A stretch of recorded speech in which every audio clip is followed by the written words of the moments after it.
up like a man and give us a call sign. Or beat it.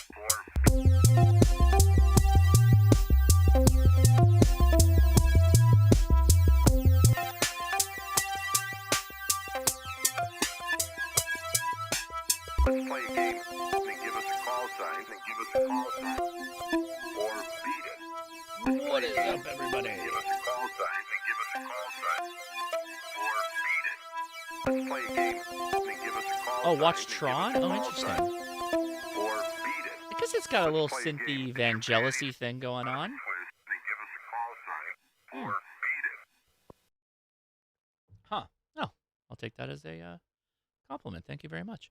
Well, everybody, welcome to the Ham Radio Crash Course After Chat. As mentioned, probably in the title of this video, what challenges you with amateur radio? Well, we want to try and help you out, right? We want to try and make your amateur radio easier, whether you're a rank newcomer, just open the door and go, what is all this RF, you call it? What's that about? Join us, won't you, on the Discord. The link is in the video description. And in the Discord, you can talk to us in the Discord chat, which is down at the bottom. Hashtag live-stream/afterchat. All those little chatty rooms over there. There's text chat, but there's also voice chat. So make sure you go in your Discord settings, bind a mic, bind speakers, and bind a PTT button. You need that PTT button because it's kind of like a repeater. Need you to key up when you're talking, okay? Join the Discord, give it a couple of minutes, get all those settings right, and then you'll be able to join us. Okay? Very good. Well, let's see. I've got all the links. Thank you very much. There it is.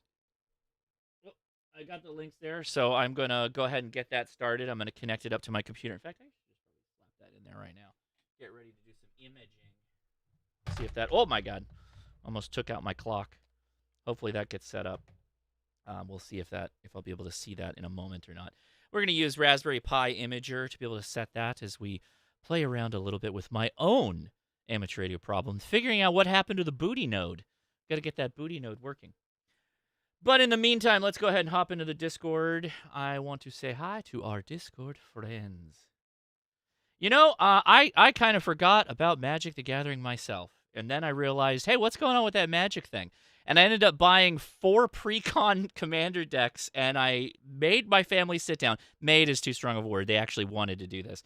We sat down and played a game of Commander last night. Played through all the way, not completely, because we were like almost 2 hours in, and I had to get up for my son and I had to get up at like 5 a.m. to go on this hike. So anyway, we tapped out as it was, and said we'll wrap this up. We'll play another game later. But all right, let's hop in and see who's there. Good thing. Oh, the Beaver Shots in the chat. Hi, Josh. The Beaver Shots are here, everybody. Yeah, our friends, the Golden Beaver Distillery, they sometimes send us a little care package, and they literally sent us a cardboard box full of beaver shots. This is their rice wine alcohol thing, and we're going to take them to the HRCC campout, hand out some beaver shots. Anyway. It's not right, Jeff. That's not right. I didn't name it. They named it. I'm just calling the product. That's what the product is called. You know, it's like there's a couple of hobbies that are like adjacent to amateur radio. Like I think astronomy is really adjacent to amateur radio. Metal detecting, oddly enough, for certain types of folks, maybe prospecting. Cameras, because of all these gosh darn YouTubers out there making videos now. But also Magic the Gathering is somehow related. I don't understand how, but probably with the younger generation. Anyway, how's it going, everybody? What's going on? Anything fun? I think I'm going to jump into this Windmail or Windlink email thing. Yes. We were just chatting with Steve from VK Land. Oh, our buddy Steve is in the house. What's up, Steve from VK? Yeah, not much. Funny you mentioned Windlink, because currently working on getting that together with one of the radio clubs I'm involved with, just so that we can email better, because for some reason a lot of hams can't use the internet well. A lot of hams can't use the internet well. I think that is also a generational thing, but yes, I can see what you're saying. Oh, yeah, don't forget trains. There's also a very much a connection ham radio with trains. There's a lot of enthusiasts there. I'm not saying that means you're autistic. I'm not saying that. I'm just saying there is a connection. The commenter was alluding to that. Okay. Anybody here? Let me go back. The way we kick off the Ham Radio Crash Course After Chat is we go to first timers first, right? We want to answer your questions. You're showing up. You don't know why you're here. How did you even get here? You just took a funny link on the internet. Shame on you for just clicking on links. You know you shouldn't do that. I'm just kidding. And now here you are. You're on the Discord. We'd like to answer your questions first. So if that sounds like you, if you're here for the first time on the Discord, joined us in the chat, and you'd like to say hi or ask a question, go ahead and hold down that PTT button and come forward with your name or say hi, and we'll take you as you come. How are you doing tonight? We got a Battle Cattle. How's it going, man? What's going on? Doing pretty good. It's first-time caller, long-time listener, and just a few chats in the background before. Right on, right on. Well, do you have a question for us? No real question. I'm sure I'll have more questions later on, probably in the future.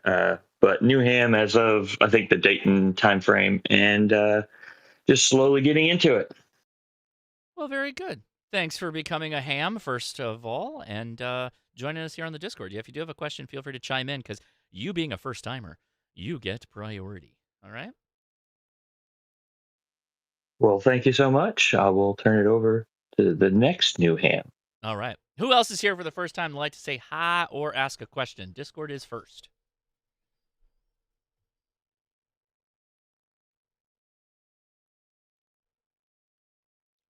Somebody, oh, I got tagged on something other really Discord related. Anybody else, first timers here for the Discord first time, like to say hi or ask a question? Come now. We kind of hit Anybody else, first timers here? Can you hear me, Josh? Yeah, Freddie Mac, what's going on?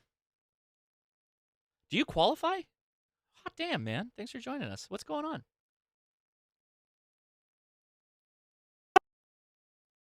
Thanks for joining us. What's going on? I've never been on the Discord with you guys in the after chat, so I just want to jump in and say hey, and thank you for the shout out tonight. You did great. I appreciate it. Well, thank you very much. And I think you probably want to mute the YouTube live stream and just listen to me on Discord. It's going to be a lot easier if you do that. I'm thinking that's what's happening because I could hear myself as a delay. Yeah, I don't know what I'm doing, but I'll give it a shot. Yeah, YouTube has a mad delay, so you can even just like close the YouTube if you want and just listen on Discord, or just mute the live stream and then just listen on Discord. It's going to be the timing is a lot better. Copy that. All right. Hey, Freddie, let me ask you a question since I have you and you're our resident Allstar master. You gave me 3 links to some node suggestions, and obviously I've got this DR135 sitting here. So it sounds like there's a couple of different options you can go with Allstar. Give the folks your recommendation for just like a turnkey, node, maybe like the clear node, and then probably something that leans more towards like the DR135 if you wanted to have like a local-ish repeater that you can maybe get to from some distance and still get that beautiful All-Star coverage. Where would you point people? Well, initially for turnkey, clear node, kits for hams, Shari, Pi-Hat, what have you, and the hotspot radios solution, I should say, because they're pretty much all the same for turnkey. They can do them as a kit or get them as pre-assembled nodes. But I usually, if you've got, let's say, for example, you have the Alinco DR135, you can use the repeater builder RIM Alinco. It'll plug and play right into that accessory connector into the back, and then it'll USB into a Raspberry Pi.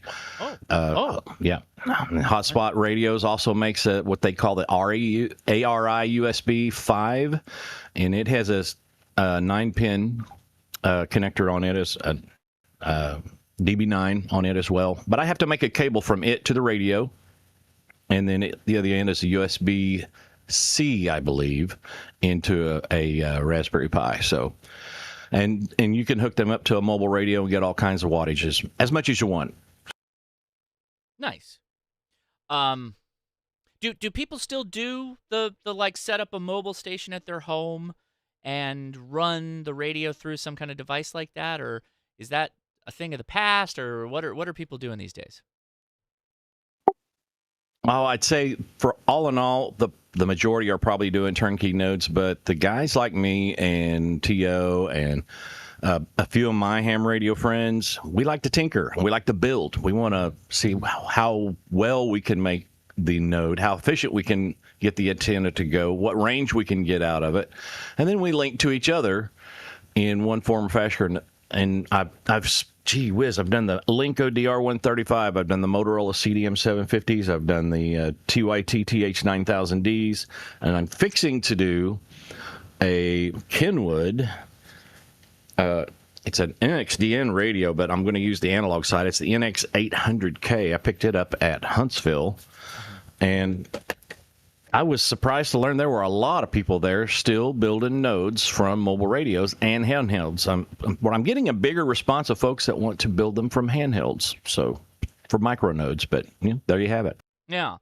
I mean, out of those radios you mentioned, I think you mentioned a couple of mobiles. What's your favorite? Is it even worth picking up one of those things, or do you just go with the HTs these days? Well, if you want range from your home, I suggest a mobile radio. Now, my TYT TH9000D, I've ran for almost 3 years now. I had about 10 watts, but I run a real efficient J-pole outside of the house and get about 4 miles range out of it. But I'm about to switch to a Motorola XPR 4350. It's a 32 channel model of the 4550. It does analog or digital, but I'm going to do analog. Okay. But the receivers on the Motorola's are just awesome. Yeah, that's true. I guess you're probably that's probably your best bang for your buck as far as quality goes. And does the quality, if you will, translate to better quality on the Allstar side of the house? It does, and it's not a super big difference, but the better your receive audio is into your node, it all gets transferred over the internet pretty quickly and translates really, really well. But the better that receive audio is, the better I guess you would be heard, as for lack of a better word. And that good of a receiver, you're less likely to have a lot of popcorn, a little white noise in that signal as well.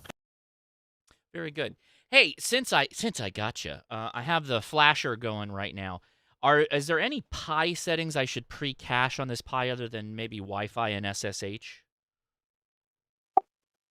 Yes. I would give it a local host name like node 12345 and use that username and password, because that's what's going to get you logged into the landing page. When you go to the landing page, you're going to hit that far left one that I can't think of the name of right now, but it ends up into the cockpit, and you will be able to log into it and do a lot of your first-time setup from that terminal. So it kind of saves you from doing an SSH session, unless you just want to do your own SSH client into the node.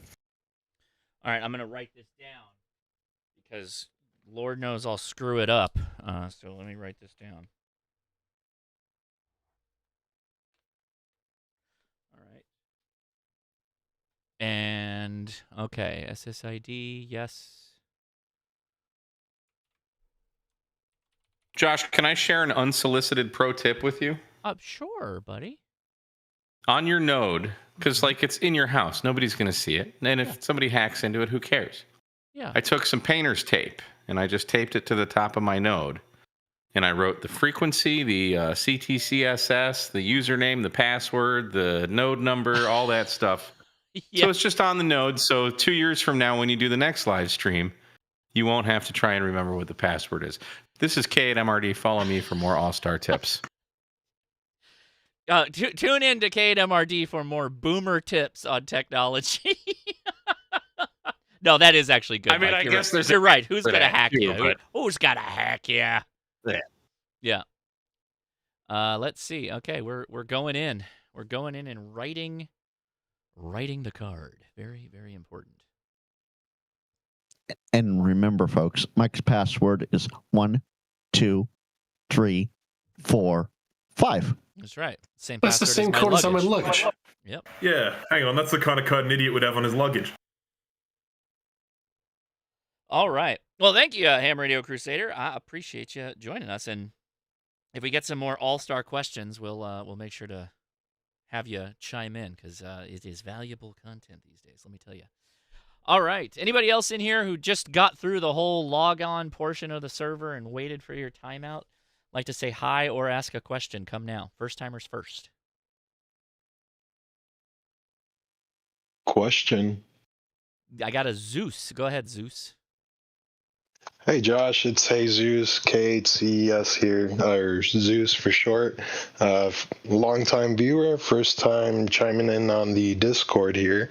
But my question is, I got a 50-watt QRP Labs amplifier, and I was kind of wondering if anybody's paired it up with a QMX and would like to kind of share how they did that. I got it to work with the QCX, but I want to use it with the QMX. Ah, okay. So, interesting. You got it to work with the QCX, but not the QMX. What's the? It's the same cabling, wouldn't it be? Am I wrong? That's kind of what I was figuring. I don't know if there's like some extra setup that goes in play, but I did build it for the 40-meter band, if that makes any difference. I did get some RF out with the QCX, but I tried it with the QMX, and it wasn't going into transmit mode. Comment? James commented that QCX is mono-banded, and just for reference, I know that Adam, K6ARK, is using it, but let's go to the comment. Go ahead, comment. Well, Josh, that was my comment. Adam has modified his with some external bandpass filters or low-pass filters, so that's the solution there. And you build it for the 10-meter bandpass filter or low-pass filter, and then have the external filters for the lower bands. And yeah, there's a couple people that saying it's CW only. Adam designed some parts, so the low-pass filters, probably what those were. Now, does it work with any bands, or what band is your QCX set up for? So I've got the 40, 30, and 20-meter QCX, but I'm using it specifically for the 40-meter.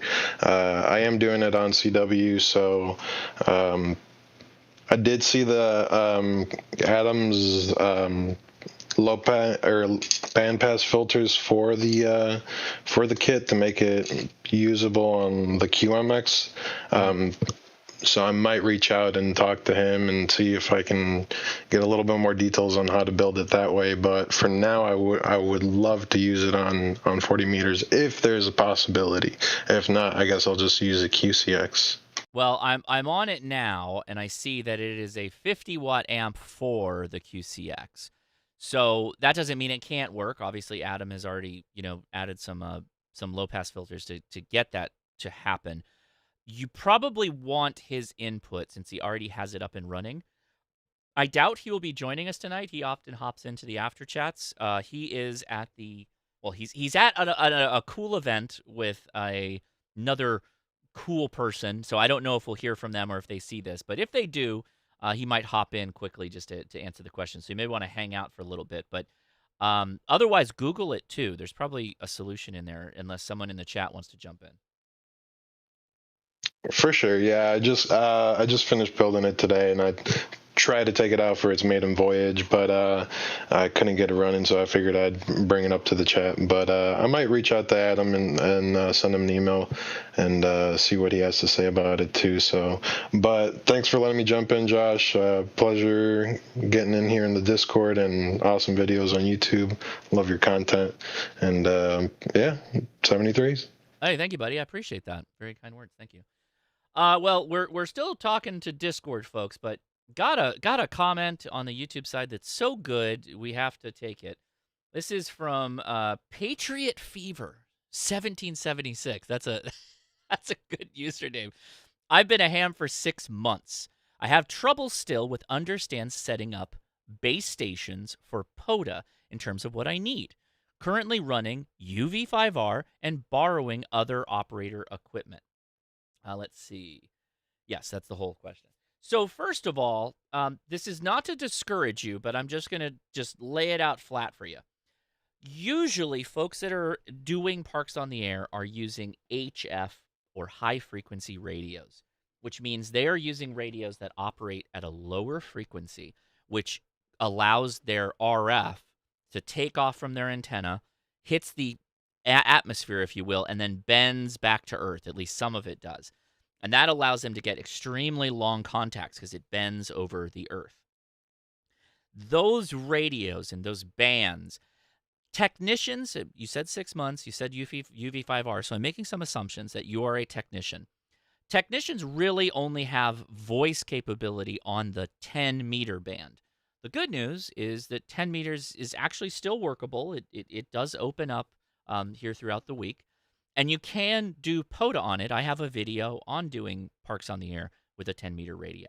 You will need a radio that does 10 meters, though, and you will need an appropriate antenna to work that frequency set, that frequency space, okay? So there's the first part of that, right? Now, I know you can operate on a VHF UHF station and attempt to do Parks on the Air. I just don't know how successful it will be. I don't know of anyone who's done it, although I'm sure there is. Has anybody in the chat would like to comment on that question or knows of somebody who's activated a park with VHF UHF? I guess we've all activated Montsano, so we go to a place where we're all in one space and then we activate. But anybody else, go ahead. So Monsanto aside, Steve, temporarily offline, we actually just had this discussion last night on my live stream. He went out to a park. He was expecting, a couple other hams, he was expecting it was just going to be a pass the mic situation. He got out there. They brought their own gear and did their own thing. He activated the park on 2-meter simplex in no time at all. So, yeah, it's possible. You know, sometimes you got to reach out on a repeater and go, hey, I'm going to be activating a park. I'm listening on 104.652. Please come hunt me if you can hear me. Didn't Jason do that a couple of weeks ago, too? Oh, did he? Ham Radio 2.0, yeah. I think so, because he was in the QSO party on 2 meters. He only ran 2 meters when he was at the park. And I didn't hear whether he ran. He had good success in QSO party, but I didn't, and I would assume if he did that he was able to activate the park too. That's actually a pretty smart way of doing it, so that you actually can activate because you're working the QSO party and a bunch of other people are on the air for the QSO party, and it's a local community thing. So yeah, it's not a bad way to do that. Yeah, quite tactical of that, Jason 2.0. I guess too. So if you had, so let's say. Let's peel back the onion a little bit. I'm assuming T.O. and Jason may not have been using a handheld. Can anyone confirm or deny that statement? Comment. Mobile for T.O., I think. He did a whole video on it. Let me go check. So go ahead, comment. And Jason actually activated with a on sideband. I believe he was at 144.20. And he also called out on 14652. What he did radio it for his the radio? I do not remember. FTX1F, I believe. QRP or Optima? I don't know. Oh, okay.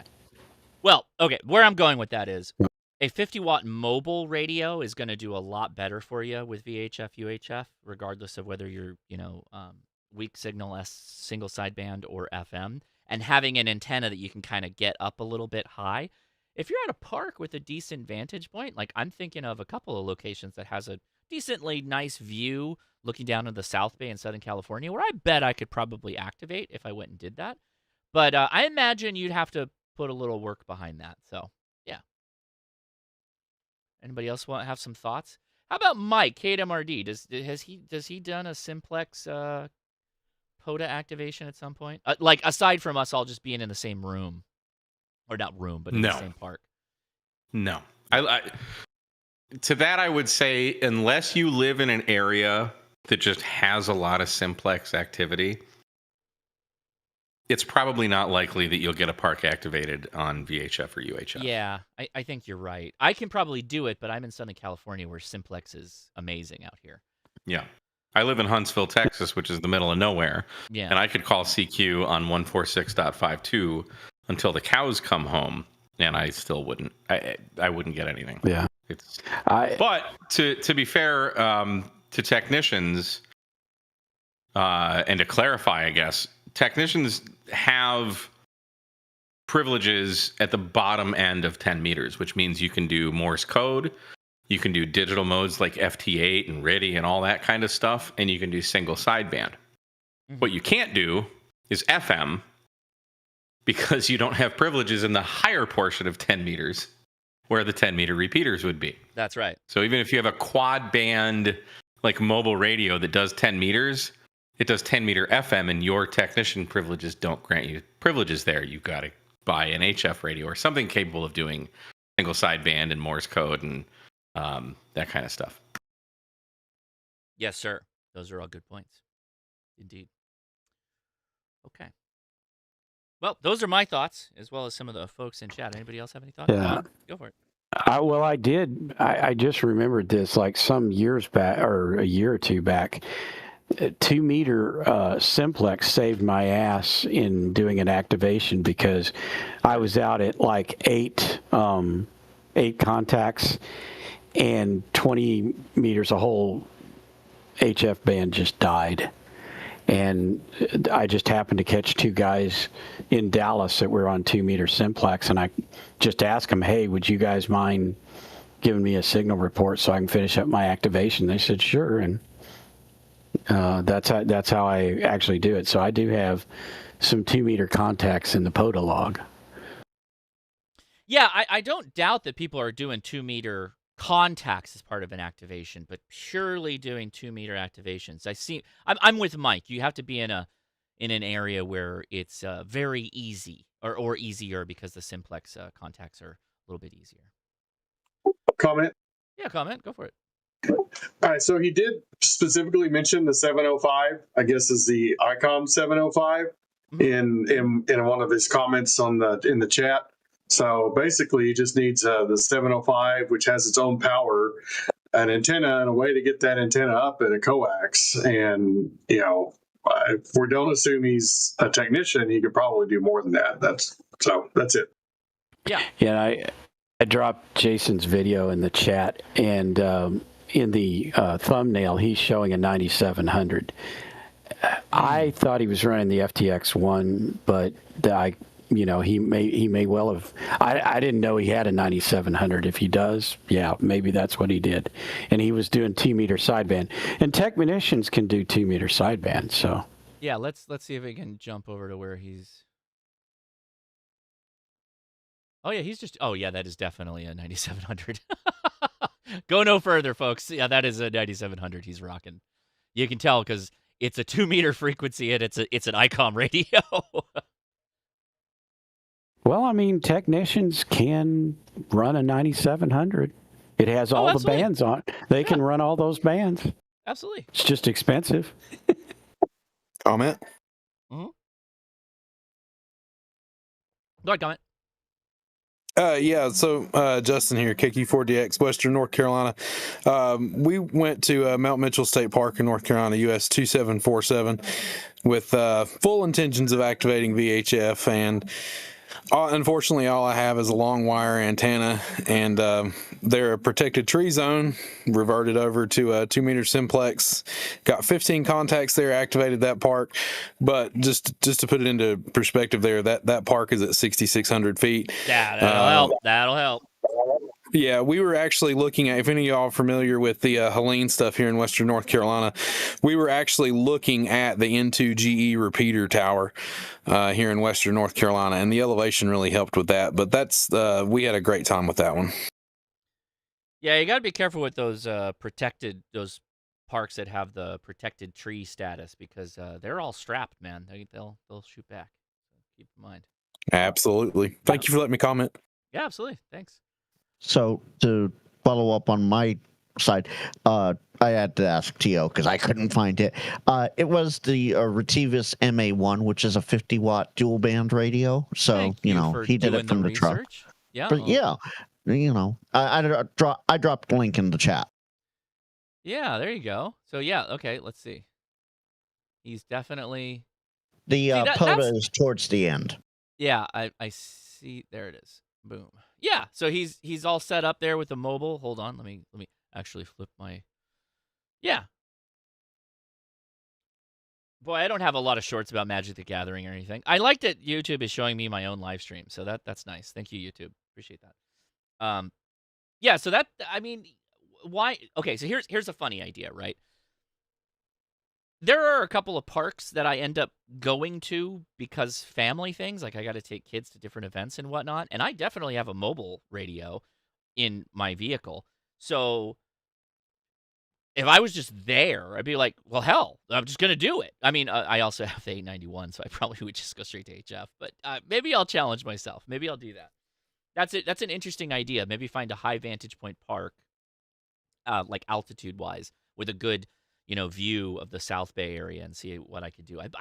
I easily can activate a soda with a handheld at a summit. So why wouldn't I be able to activate a POTA with a mobile radio at slightly less elevation? I'm sure I can. I'm like math. The math is mathing for me there. So I'm gonna go with that one. So okay, there you go. Very good. Well, Appreciate that. Yeah. You also live in the unique area, the LA basin in general, everything from the Grapevine all the way, halfway down to San Diego. That's a very 2-meter active on simplex area to begin with. You come up here to San Francisco Bay and good luck. I bet if you climbed up the Golden Gate and got up on the top there, you could activate that because you could just tune up the Golden Gate. It's rare, but I have done an activation from the POTA spot there at the Golden Gate Bridge on the south side of the bridge. But yeah, for the most part, in the Bay Area, we don't have a lot of 2-meter activity on simplex. Help me out because my geography on San Francisco is all screwed up. The park that's right by the bridge, that's that like old fort. It's like a defensive position. Is that the Battery Park or what's it called? Fort Point. Fort Point. That's old Navy base, isn't it? Yeah, that's No, a cool. That's. Go ahead. Sorry, Frank. Oh no. Okay, so the Navy base is a little further down, but Fort Point was station guard for protecting. It was the inner protection of the bunkers along the Marin headlands and the coastline to protect the Golden Gate, because that's the name of the strait there. The bridge just happened to be named after it. Yeah. That's the protection area. That the fort was the munitions depot for all the batteries and whatnot. Do they still have like the old cannon there or like cannons? They do have some relics stored there. Cool. Yes. It's probably been over a decade since I've been there, but it's a fun little walk to do. Super cool. Yeah, it's where Hayden, when he came for Hamvention a couple of years ago, it's where he activated POTA before taking the train out east. Okay. Yeah, I could see doing that. Those aren't California compliant cannons, though. Oh, I beg to differ, sir. Yeah, you can ask Jason what we think about guns and cannons. We're completely on board. Okay, very good. That was a good question. So anybody else? I'm going to go back one more time, then we'll maybe come back around to the Discord first timers later in the show. Anybody here, first timer on Discord, that would like to say hi or ask a question? Come now. Okay, nothing heard. Any questions, any comments anywhere? It sounds like we got our buddy Freddie here. So if anybody has some Allstar questions, now would be the right time to ask them. If anybody wants an Beaver shot, I'll see how I can fax it to you, SSTV it to you, maybe WinLink it to you. Oh, and that goes double for everybody on YouTube as well. Was there a WinLink question that we didn't get started? I think we got that before you came in, Justin. Thanks. Yeah, I was dabbling in on what kind of hardware I wanted to attach to the WinLink. So I have a DigiRig already, so I managed to get another cable that attached the DigiRig, so link it up to the laptop. I think I got it. Yeah, so if you got the DigiRig, you're pretty much already there. You just need the right cable harness to the radio. Yeah. Okay, Jonathan Oasis Sailing. Don't wait. Just drop it. Say @Ham Radio Crash Course and just drop that puppy. 9800 is FM only. Can someone confirm or deny? Eric is asking, 9800 is FM only. Is that true? The TYT 97. Yes, I think so. The 9700? No, it's sideband, CW, digital, and FM. I'm sitting on. TYT 9800. Oh, that one. Yes. So TYT 9800 FM only, does AM receive? They're all right. They just tend to crap the bed after a bit. I had one in shoved into the underneath the dashboard of a Nissan Xterra. It was probably there for, I don't know, over a decade, and it worked fine. It had no problems. It did die though. I will admit it did die.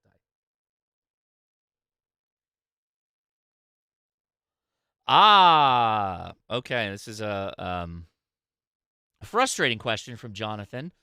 Says, I went on the FCC site with my FRN and could not find where to get a GMRS license. Is GMRS license still registerable? Registerable? Yes. I followed a couple of how-tos and could not find it. I believe so. Yes. Maybe. Anybody have done that recently that can point me in the right direction faster?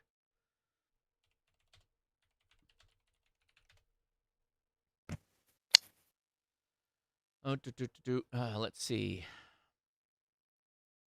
You gotta love a group, an entity that wants you to get a license and then wants you to pay for it, but then will make it the hardest. It's harder than doing your taxes in the United States. It is. Didn't Not a Rubicon have a tutorial how to get a GMRS license? Wouldn't that be hilarious if he did? We should just check Not a Rubicon. I think he did. That's where what I followed to get mine, and I just got it back in August. Well, Mike's over here dropping Tank Radios how to get a GMRS license.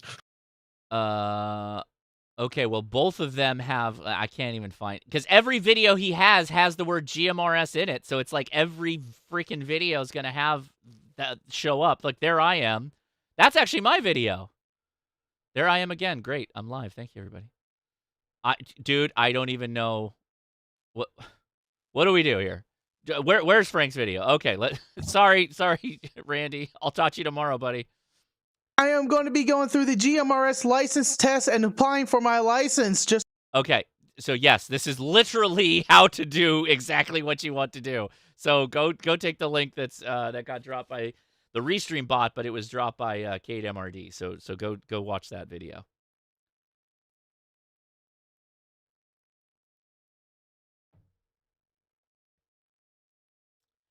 No, there isn't, because we're using Discord and everybody controls their own audio levels in Discord, and it's all just one uniform thing for me. I can go in and manually tweak people, but it's oftentimes incredibly difficult. I'd spend more time twiddling knobs than actually having a show. So everybody go make your audio all the same, okay? Go out and do that immediately. I'm sure that'll work just fine. Right on it. There's a first time question in Discord. They're new, so I don't think they have voice privileges yet. Oh, okay. Your voice privileges will come up in a minute, but what's the question if you want to paraphrase it, Frank?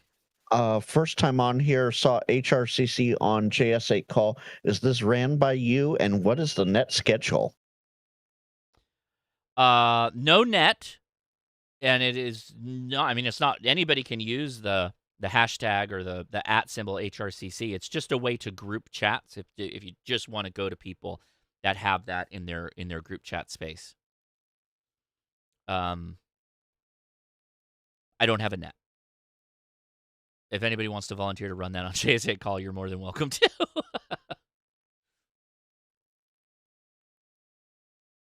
So basically, Evan's going to have more net stuff next week, right? No, Evan won't. Evan is doing HF. That's what he does. We've had difficulty keeping a net op for the digital side of it too, because the digital side can be kind of a mess. Trying to keep all of it working in conjunction and crossing over back and forth to each other is crazy difficult. But we need a net op there too as well. I don't know how what's the net scene? Are people still checking into nets? I know HF nets are still pretty solid, and I know that what is it? not HF Underground. What am I thinking of? What's his name? JSA Call Net. Oh, what? Literally, yeah. Hold on. Hold on. I have an etched S2 Underground with the official S2 Underground Jack Daniels bottle. He still does a JSA Call Net, which I think is pretty cool. I will say this, as far as 2 meters goes, we have, the usual every week, every Monday, Tuesday, Wednesday, and Friday nets, for health and welfare and that sort of thing, and MCOM. Those still get quite a bit of traffic. The NorCal swap net, sometimes it's like pulling hen's teeth. It's difficult to get anybody to check in at times. You know what that just reminded me of, Frank? I wanna take a minute. I think we brought this up a couple months ago. During COVID, it was Callum, DX Commander, used to do a morning check-in net. And it was just to talk to local hams and see how they're doing going through COVID. And I remembered that was such a nice thing he did, because there was a number of folks that were kind of shut in, locked in their homes. And we're talking about older folks that probably needed a little help and whatnot, and they just kind of got shut in and left to it. And Callum was there for a lot of people. I remember that. I remember staying up way too late and catching him in the morning, and he made me a mod, and I was just hanging out there, in the chat room talking with people, because I couldn't hear him. I couldn't work him. But yeah, what a great guy. Yeah, that was really, really cool what he did. But I don't know why that just reminded me of it. But yeah. Yeah, that's a good question in the YouTube chat. I'll What is it? Pro Anima Lover. Right above that GhostNet comment. My daughter told me about ham radios and got me interested. Can someone suggest a good ham radio to start out with? All right, you're new here, so we will come back to you with a question. How much money do you want to spend in this to get started? And truly, just give me a dollar number, and we'll just keep it below that. That's. And trust me, and you might be thinking, I'll just say, let's keep it cheap. Cheap is so different to so many people. So just give me a dollar amount. Oh my God! 1,000. Okay. Oh my God! I could do so much with that. Okay, here's your problem. God, can you join us on the Discord? Would that be possible? I hate to ask you that, but I don't want. Okay, we already like this individual. This person has ham radio operator written all over them. Yeah, if you could join us on the actually on the Discord, that would be really helpful, because we're gonna have to wait for you to type out your answer otherwise. But we'll get the party started here. So I'm only looking at the chat. What was the dollar amount? 1,000. Oh, okay. Thank you. Oh, wait. Oh, sorry. 1,000 must be HF. So many choices. Yeah. So that's really the problem is you have so many choices, right? There's so many different ways you can go with it.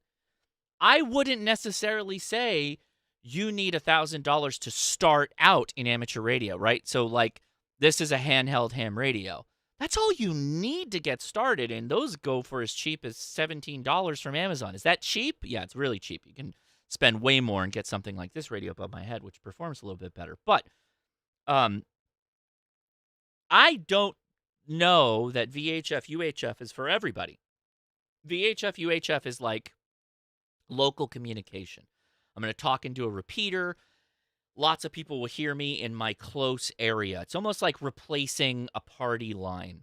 Thinking of just local comms, like local communication. Everybody can hear me. I'm able to talk to lots of people.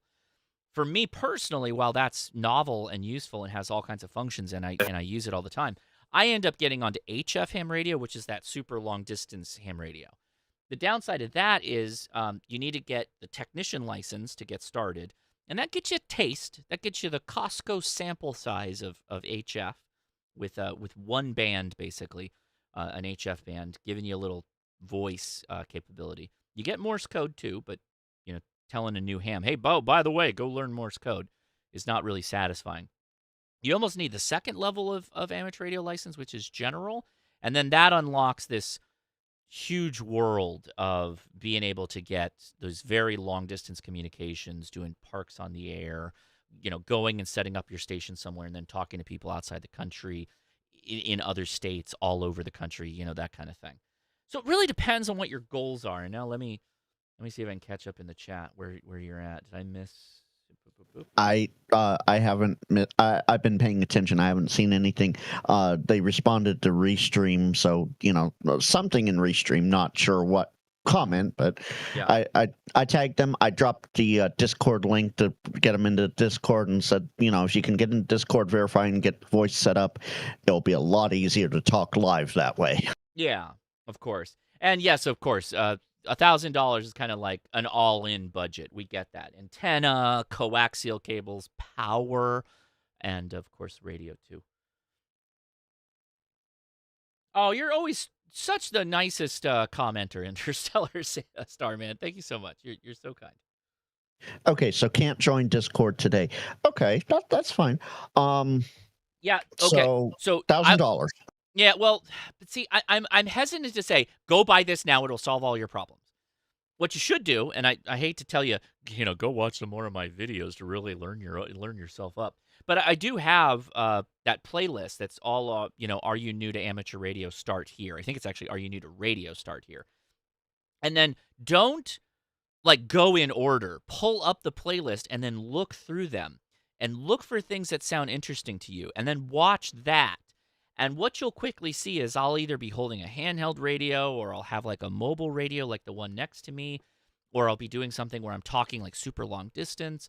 That all kind of shapes the direction that you can go with the hobby. And somebody already said it earlier, is what are your radio goals? Until you kind of know what those goals are, it's hard for me to say go buy this radio, it's $500. Go buy this coax, it's $150. Go buy this antenna. You can build it by parts, go into Home Depot and get in wire, or you can pay some dude $200 to make it, and then all of a sudden your $1,000 is gone, right? If I do that, it's kind of like I'm rolling the dice and taking my chances that I pick the right thing that you're actually interested in, because you could be like, hey, I'm solely focused in emergency preparedness. I want to make sure that my family's taken care of. I want to have a comms plan. I want to have 8 radios for everyone in my family. I'm going to get them all licensed so we can all talk. That's a particular hardcore side of it. Or you're like, no, I like to go into the park. I want to set up an antenna and I want to talk to the world, right? Those are 2 just drastically different portions of the amateur radio hobby that you could do both. But with your $1,000, I wouldn't necessarily be able to take that money and split it, entwine to be able to do both, if you will, with the same effectivity. Hopefully I'm throwing down the words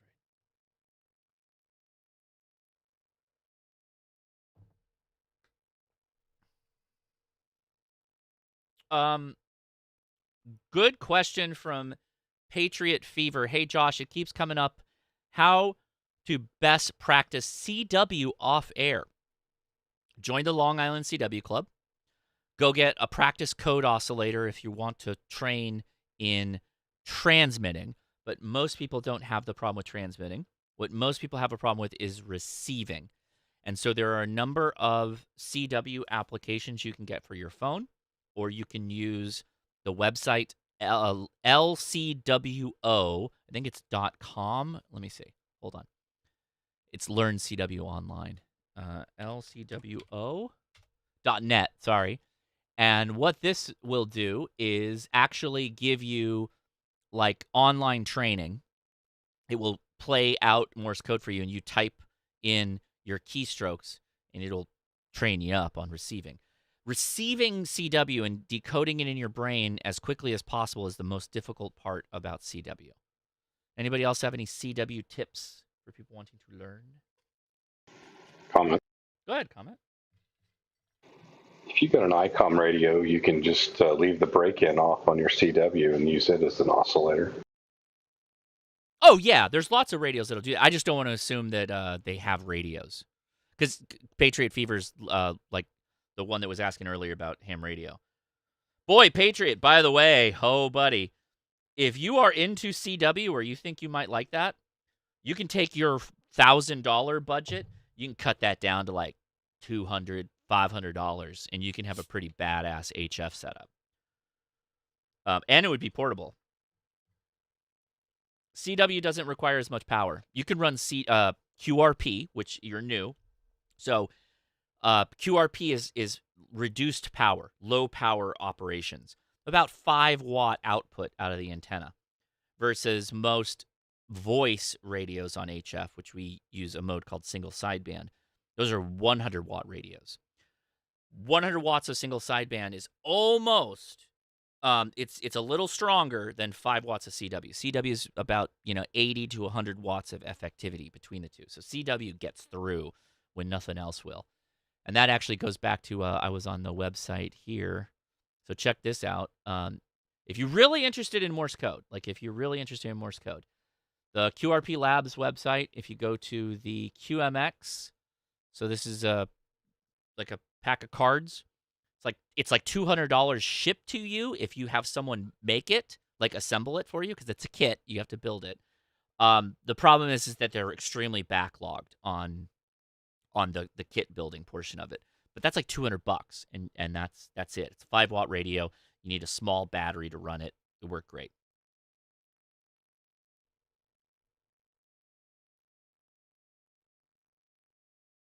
So when I had my technician, I actually jumped into the 40 meters with the Xiegu X6200, and I was using a USB connected keyboard and the built-in decode, and actually made some QSOs. Did you so that really? worked for me, yeah.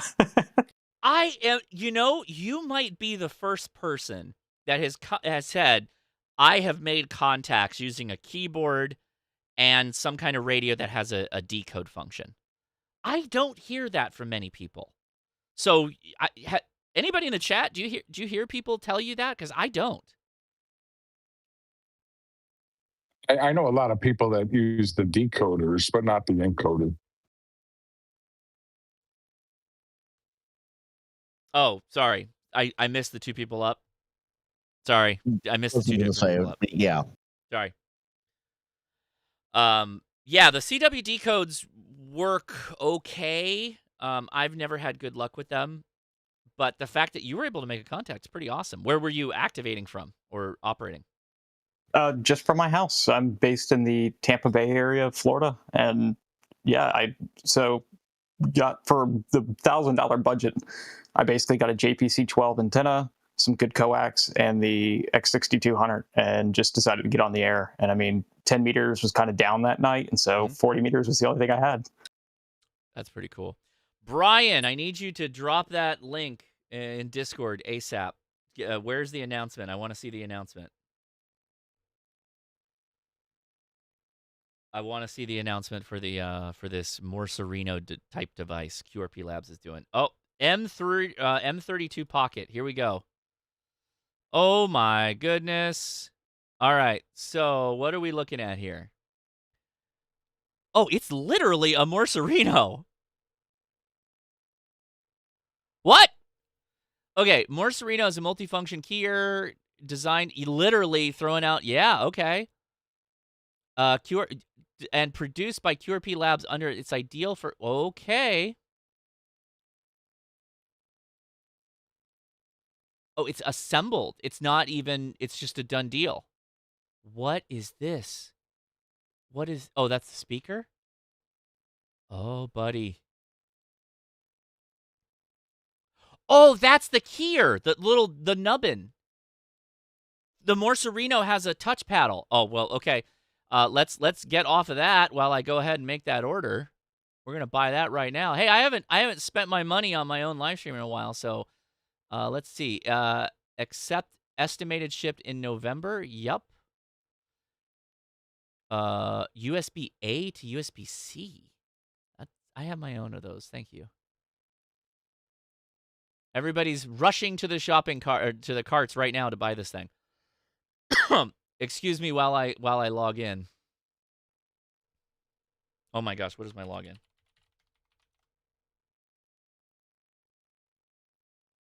Ah, yes, it remembers. Sorry, chat. It's Pi and then Raspberry, right? That's right, and it's taped on all like I have it tattooed. Oh, you shut up! You shut up! Shut up. That was a good tip. It is a good tip. It is a good tip. I'm just messing with you. Oh, dude, DHL is $10 faster than FedEx? Does Tom Hanks deliver it? If it's bank transfer, what am I paying in Bitcoin? Wait, what just happened? Oh, I've got a QMX why do I have a QMX in my cart? No, I don't need the QMX. Thank you. Probably from your last live stream. Probably, yeah. It knows. Yes. You need a QMX Plus, Josh. I don't need one of those. I do not. All right, that cheapened the cost a little bit. Going to PayPal. Here we go. Going in. It's $100 shipped. $100.55.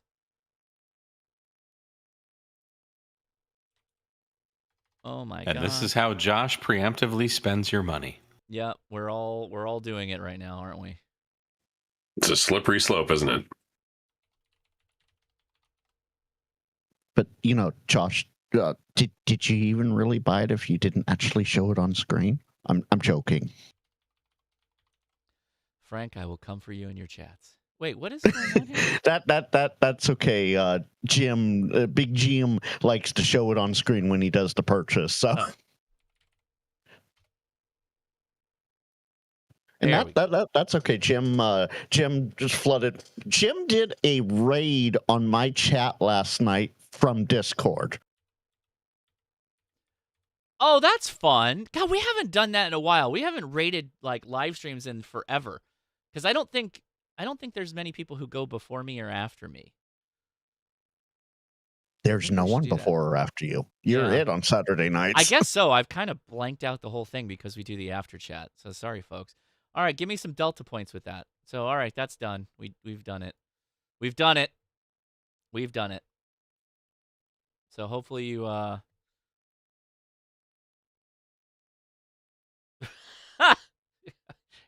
the problem. So I'm beginning to get my finger on the pulse of the ham radio market a little bit. You did it, Brian. You did it. Congratulations. I'm beginning to realize what's happening here is. No, I have no affiliate code with QRP Labs. They're like, they're a bespoke company. I'm not trying to like, hey, whatever, we'll work something out. I mean, if he comes out and offers it to me, I'll take it. I mean, why not? Because I talk about their stuff all the time. But they're like a small company. Like I don't want to, I probably don't want people cutting in their profits or whatever. But yeah. So I'm noticing that with amateur radio, what happens is obviously everything is like revision based. Like there's upgrades upon upgrades. So like, just take the QRP Labs, right? We'll just take their website. Make sure that's all clear of all my personal information. But we saw the QCX, and then we saw the QDX, and now we have the QMX, and now we have the QMX Plus. Like it's these incremental revisions. And if you buy all that stuff, like that's easily what? $200 times 4?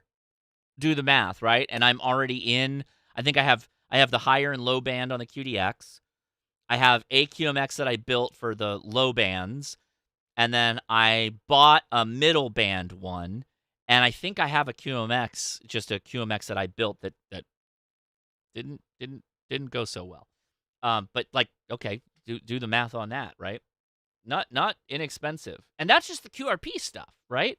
So yeah, it's it can get expensive if you kind of get like FOMO brain. If you get FOMO brain, then ham radio can be a little tough for you because there's always some new whiz bang thing coming out that you're like, I have to get that. That sounds amazing. I don't know. Hey, going back to my Venn diagram of, hey, magic cards are kind of like ham radio. Because they come out with new sets all the time, and there's some new fancy shiny thing, and this one's about space. So I'm like, okay, yeah, I got to get some of those. And I haven't bought magic cards in probably a decade and a half. Dude, when I was in St. Louis, Aaron was like nerding out because there was some new Magic the Gathering card thing that came out. Aaron's into Magic? Oh, he may see this. He'll be blowing me up. Yeah. So I didn't know that about either of you. Dude, Magic. He's like, dude, because I came in on Fridays. Like, I got this thing I'm supposed to go to on Friday. Yeah. He told me what it was, and I, of course, laughed at him hysterically. But I'm like, dude, I don't want to take away, like, if you got to go do that. But no, he was a very great host. Yeah. So, yeah, I know what you're talking about through Aaron. Yeah. Oh, dude, you totally nailed it. Just add a little QRP crack. There you are, because they call Magic cardboard crack. Okay.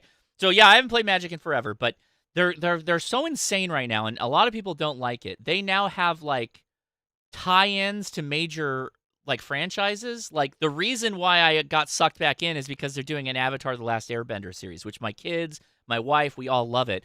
So I'm probably going to go buy all the cards for this stupid thing, because Avatar: The Last Airbender is one of the best shows that you could watch, and it was on freaking Nickelodeon of all things. It's so good. So yeah, I'm sure I'm going to build a Toph Commander deck, and then that's going to be it for me. But then yesterday they're like, "Oh, we haven't hooked you hard enough. Look at what they just announced. Freaking Star Trek.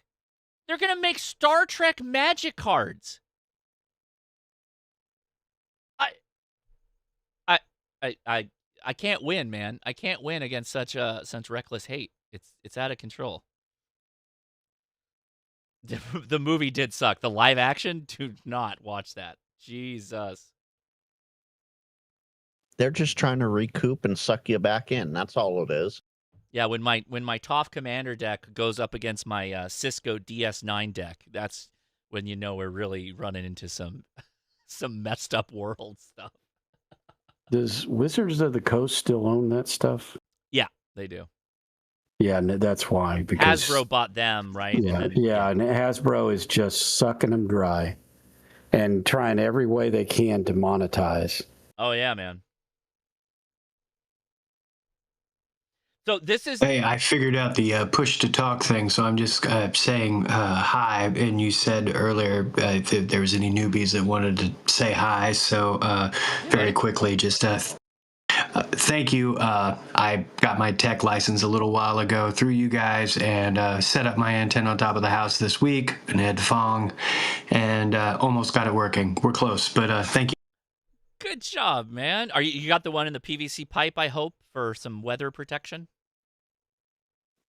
Yes. Good choice. You did it right. Good job.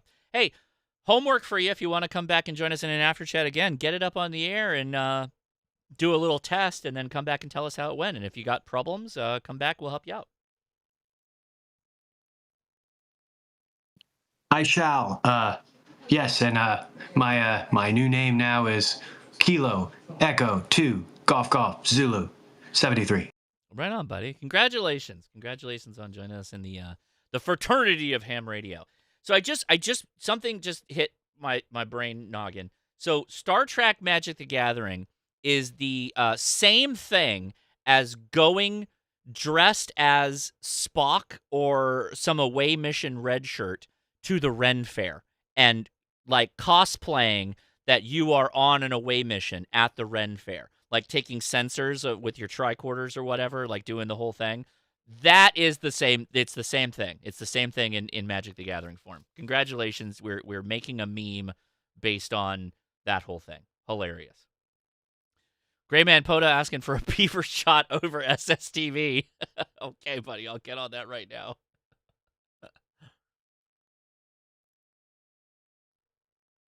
You know that's going to be a card. You know that's going to be a card. There are 4 lights. Yeah, that's going to be a card. That's crazy. Oh man. Okay, what are we at? Okay, 7:30. Open questions from anyone, anywhere. Let's duet. I think we have a pie that's connected to something too. Let's see if it's actually. Are there? Go ahead. I got a question for you. Are there any good? Because I've never done this before. This would be new for me if I did it. Are there any good, like, videos or walkthroughs or whatever that on what it takes to put in a repeater? Like an actual repeater? Yeah, I want to put a 220 repeater out here because there is no 220 anywhere. Comment? And yeah, go ahead. Yeah, I was going to say Repeater Builder, the Repeater Builder website is the sort of the definitive guide on everything repeaters. So they have everything you could possibly need on anything about repeaters is on a Repeater Builder. True, but I mean, how would I know what I'm looking for? Oh, like here is the list, go buy this, and then do this to those things that we told you to buy? Yeah, kind of, almost, like a walkthrough. Like even down to, and you need to go to this authority to request a pair. Oh, I see. People are born with a pair. Can't request Don, you're gonna hate Wow, me. great, man. That was pretty quick. Good job, buddy. Good job. That was nice. Oh, yeah, I'll watch any video but Frank's. Sorry, go ahead, Frank. No, it's not going to be my video. Josh W2 Len's right. Hayden has a bunch of videos on repeater stuff.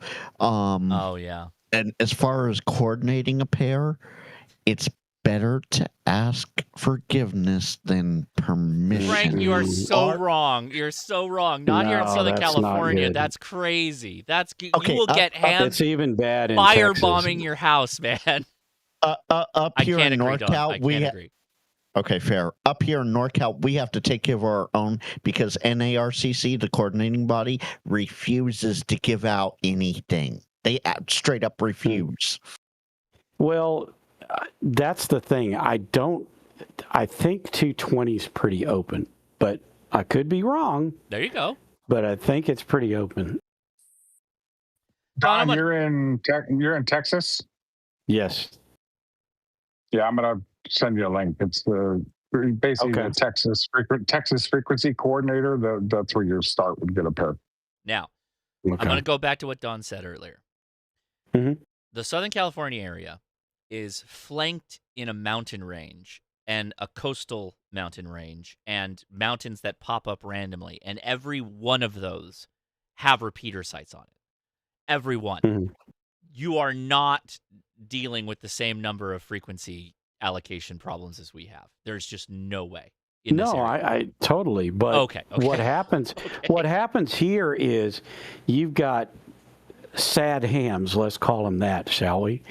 That go and get repeater pairs, say 30 years ago, and they don't give them up. Oh, we and got they that don't too, run Don. Repeaters. You yeah. got that too. But that's the problem with like 2 meters. You can't. You're not going to get a pair in Texas on 2 meters, and 440 because they're all gone, and half of them aren't being used. But the person that has it, when they go, oh well, hey, so and so, we'd like to get your pair back so we can give it out to. Nope. I'm using it. And that's all they have to say. Side bit here. I think they should have to prove that they're actually using it and that it's actually active. Otherwise, the coordinating body should be able to take it away. Who's going to enforce that, Frank? Because they don't have any authority. The coordinating body? They don't have any authority. They don't have the authority of the FCC. So you can't really do anything to them. That's been discussed before, because that was my question originally when I heard that these guys are hanging on to them. Well, can't you make them prove it? No, they don't have any authority. Don, that's what I was told. Nobody owns any frequency. Just set it up. Just like Josh said, that's not a good idea. Mike, don't read your comments as answers to questions. I'm not reading my comments. I'm petting my cat. That's like every comment I get on like freedom of speech and ham radio. Like every one of them. Seriously, God made the frequencies. You can use them however you like. I'm like, nothing like that is true. Josh, you have all hashtag GMRF. That is not the direction I am coming from. Oh, I'm sorry. Then go ahead, please, Mike. I dealt my Magic the Gathering cards, and they told me this. Right. Oh, okay. They're just like tarot. Yes. Yeah. Yeah. So, why would you ask permission if a guy's been seriously holding on to a freak for 30 years? Oh, I hear what you're saying. Okay. And has never been using it. Just start using it. Don's idea about using 220 though, it's going to make that a lot easier. So if you're talking about 220, you should be able to get a pair there. And some places, I don't know if Texas does this. I know Florida does this. Some places have the repeater councils will have what's called itinerant pairs for testing. You can basically there's nobody coordinating on it, but the repeaters that you can basically just put something on the frequency. But Texas may be different. But again, you're talking about 220. You really shouldn't have a problem getting a pair. I was just thinking to myself, okay, Mike has Satan on his lap, and he's petting Satan villainously and goes, "The frequencies are ours. I will use what I want." Yeah, there is one other point, and that is that if you do put a repeater on the air and it interferes with an existingly coordinated repeater, then the new one does have the responsibility to eliminate the interference, and the FCC has codified that. So but again, 220, you're not going to have a problem. Yeah, who is that? I can't remember. Just a few weeks ago, there was a lady on somebody's live stream, and she talked for 30 minutes on satellites. And she said one of the biggest problems they're having on satellites right now are people putting Allstar and DMR and all hotspots. Grace last week. Grace last week. Okay. Yeah, you remember what she said about you not using certain frequencies because it interferes with the satellites? Mm-hmm. I thought that was pretty interesting. Mm-hmm. And when I'm selecting a frequency for my hotspots, I never even thought about it. You know what's hilarious about that is, could you imagine trying to work a satellite and and there's just some dudes rag chewing on Allstar on the satellite? That does happen. You So will hear that. infuriating. Oh my god, I would lose my mind. And because their hotspot is only on one frequency, right? Yep. It's only on one frequency, so it's all just uplink. They're not listening to any of it. It's just go into the atmosphere. You go. That's so messed up, man. That's so messed up. Yeah. And when y'all buy your Allstar or whatever nodes, do you get VHF or UHF? UHF, almost exclusively, I think. Yeah, I do too. Yeah. I think there is. I'm sure there's a way to do it otherwise, but don't ask me how to do that. Ask Crusaders. He's still here? I use VHF, but I've got a radio that I can do either one. Yeah, I would assume that it's going to be radio based. I can throw this DER 135 on VHF and then just serial connect to the digital side, and then now I'm on VHF. But I'm assuming most people are UHF. Yeah, I typically use UHF, and then because of that means you're going to be on one of the many Doppler frequencies that they're using for satellites if you're not careful. Well, if you stay at a lower end of 440 in the United States anyway, then you're generally going to be safer. So there is a satellite subband you can look at. But yeah, it seems to me, and I don't remember where I read it, but I use 430, just like Josh is using 433.5. Don't use it, we lose it. I use 438. Well, yeah, but the problem is that whoever said use it or lose it, the problem is the satellite, you might be on the satellite input or right in the satellite passband. So that's a problem. You just got to make sure you're not in the satellite subband. Yeah, just understand the frequency pairs in use. Yeah, why don't, in the band plan for 440, does it show where the satellites are? No. Generally, yes. Well, I'm going to go find it because actually, I guess it might depend on the area, but they are AMSAT does document what the does the ARRL put them on the band plans? No, I just dropped the ARRL band plan in chat. They do not. Well, then I'm going to use whatever. And I'm not saying that I want to do that. I'm just saying that if they don't publish it in the band plans, then most of us aren't going to check AMSAT.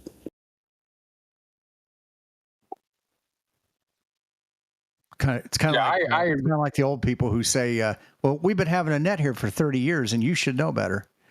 Yeah, right. Yeah, that's what it feels like. POTA operator, get off my net frequency. You can't be using the work bands. POTA's a contest. That's my new favorite. Yeah. That's my new one. I agree, Don, though, that anybody who is promoting, whether it be Allstar or a D-Star node or a hotspot or whatever, really, as part of the documentation should say, hey, please don't put your node in these frequencies, just so you know, because otherwise, how do they know? You're absolutely right. Right. Well, and I think the default is I think I just left it at default, and I think it was 433.8. But I don't remember exactly. And so I know they have a default frequency that they that like when you start it, that it's already set to, if I remember correctly, and so it's even the software guys that are writing the software are doing that. 438.8. Okay, man. We answer your question, Don?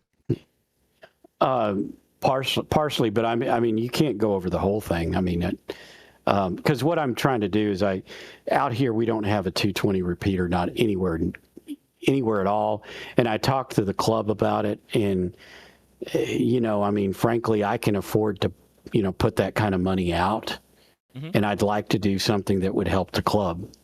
So, but I don't know the first thing about, getting in. Now they told me if I had one that they can put it up on their tower, but, and I saw Bridgecom has some, and of course I don't know if they're any good or not, but they have some 220 repeaters they're selling right now for $600. Our club has one of those Bridgecoms, and it works quite well. So it's reliable. So it's you got that, you got the duplexers, you got the antenna and the coax. So power supply. Thank you. Yes, you're right. Oh, and a controller. And typically, the controller most people use is CanArc, Arcom RC210 is the controller most people use on repeaters.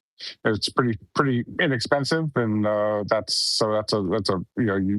repeaters are kind of like it's a kettle of fish, but you want to make it so you want to make it so you don't have to babysit it. That's what's confusing to me. If I go and buy an HF radio, it's an HF radio. But if I go and buy a repeater, oh wait a minute, you got to buy all these other pieces for it. And that's what's confusing to me. The repeater itself is cheap. The hardline is going to be expensive. I don't have to do anything about. When they put it up on the tower, they'll take care of that part. But and I might have to buy the antenna, but I don't mind that. But the controller, I mean, when I go to Bridgecom, I should be able to go, I want a 220 repeater, and they sell me a repeater that has everything in it. The controller, the cans I get are a separate purchase, but I don't know why I have to buy all that other stuff. Why isn't it just built into the damn box? Most repeaters will go ahead, Josh, sorry. You want Bridgecom to slap the roof on this thing and say, you can fit so much 220 on this repeater? Okay, that was... Yeah, you just slap a power supply on it and turn it on, and it's good to go. All right, Western Russia, here we go. Sorry. No, you're sorry. I'm babbling. Go ahead. No problem. Yeah. So one last thing: if you're not interested in things, or they're not interested in things like tying Echolink into it, and other things that repeater operators will do, then yeah, most likely most repeaters will come with kind of a basic CW idea built into them, the newer ones. And so, that's really all you need. I mean, you don't need to have a talking controller. I mean, we're talking about, that's like $400 for the RC210. But you don't have to have that though. So you can just buy with the basic repeater controller that's built into the radio and the cans. The cans are gonna, the repeater's cheap compared to the cans usually. Because you want a good set of cans, and the cans are going to be typically going to be the most expensive part. Oh, definitely. When I'm out looking at women, I definitely want a good set of cans. I was just gonna say between the beaver shots and the nice set of cans, like I don't know what's going on with this live stream. This is don't forget about growing a pair. Don't forget about growing. That's true. Please. Yeah, don't forget. Oh, that Russian station disappeared on me. What the heck? Well, you started it off with beaver shots, Josh. It was down the toilet before we could start. That's true. That's my bad. I started it out. That's my bad. Hey, by the way, Don, that BCR 220 has a built-in power supply and has a built-in IDR, it looks like. Yeah. Yeah, the only thing I think I would need would be cans. I know they sell cans too, but... So 70-centimeter cans are pretty inexpensive. It's the 2-meter cans that are kind of a problem because they're big. They're bulky. I bet a 220 is pretty reasonable. So that's a more compelling reason to try and do a 220 repeater. I like where you're going, Don. I think that's a cool thing to do. Yeah. Well, I don't know if y'all have been on 220, but on 220, at least around here, you can take that damn squelch knob and turn it all the way down on a clear frequency. You don't hear a damn thing. And that's just not true on 440 and 220. Don. No, I don't want to hear the noise thing. Sarcastically, there's 220 activity? No, seriously though, we have like nothing in northern. Everything north of LA, forget it. 220 I was going to doesn't say exist. we have a ton. Ton's the wrong word.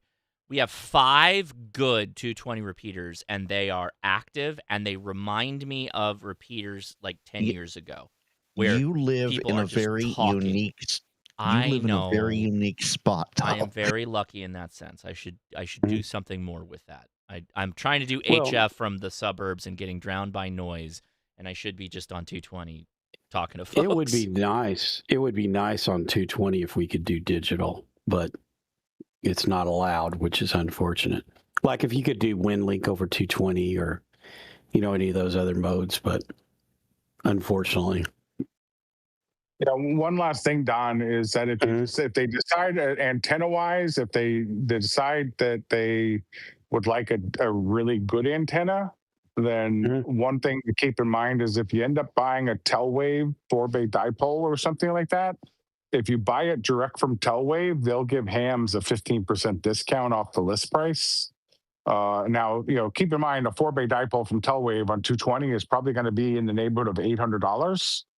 So it just depends on what antenna, and then usually that's a function of how many times you want to go up the tower. Do you need to get a tower climber? So if you need to get a tower climber, it's a big deal to put an antenna up. You may not want to put a cheap little antenna up that's gonna, a fiberglass antenna. But that's you guys can decide what kind of antenna you need for your installation. Okay, so Don, this is more a question towards you, but anyone can answer this one for me. Looking at the band plan, 220 has fixed digital messaging forward systems between 219 and 220, and then between 222 and 225, which I know is mixed between phone and RTTY and data. Why couldn't you use WinLink there? Because that channel is so small. That's what I've been told, and it's really only what it ends up getting used for a lot is for traffic between repeaters. So like in Dallas, they use it a lot for linking 220 or 2 meter and 440 repeaters, and so it's quite busy. At least that 219 to 220 is. They even push APRS across it. I was going to say, you could use somewhere between 222 and 225 as well for data purposes. So it's not just limited to that 1 megahertz of bandwidth between 219 and 220.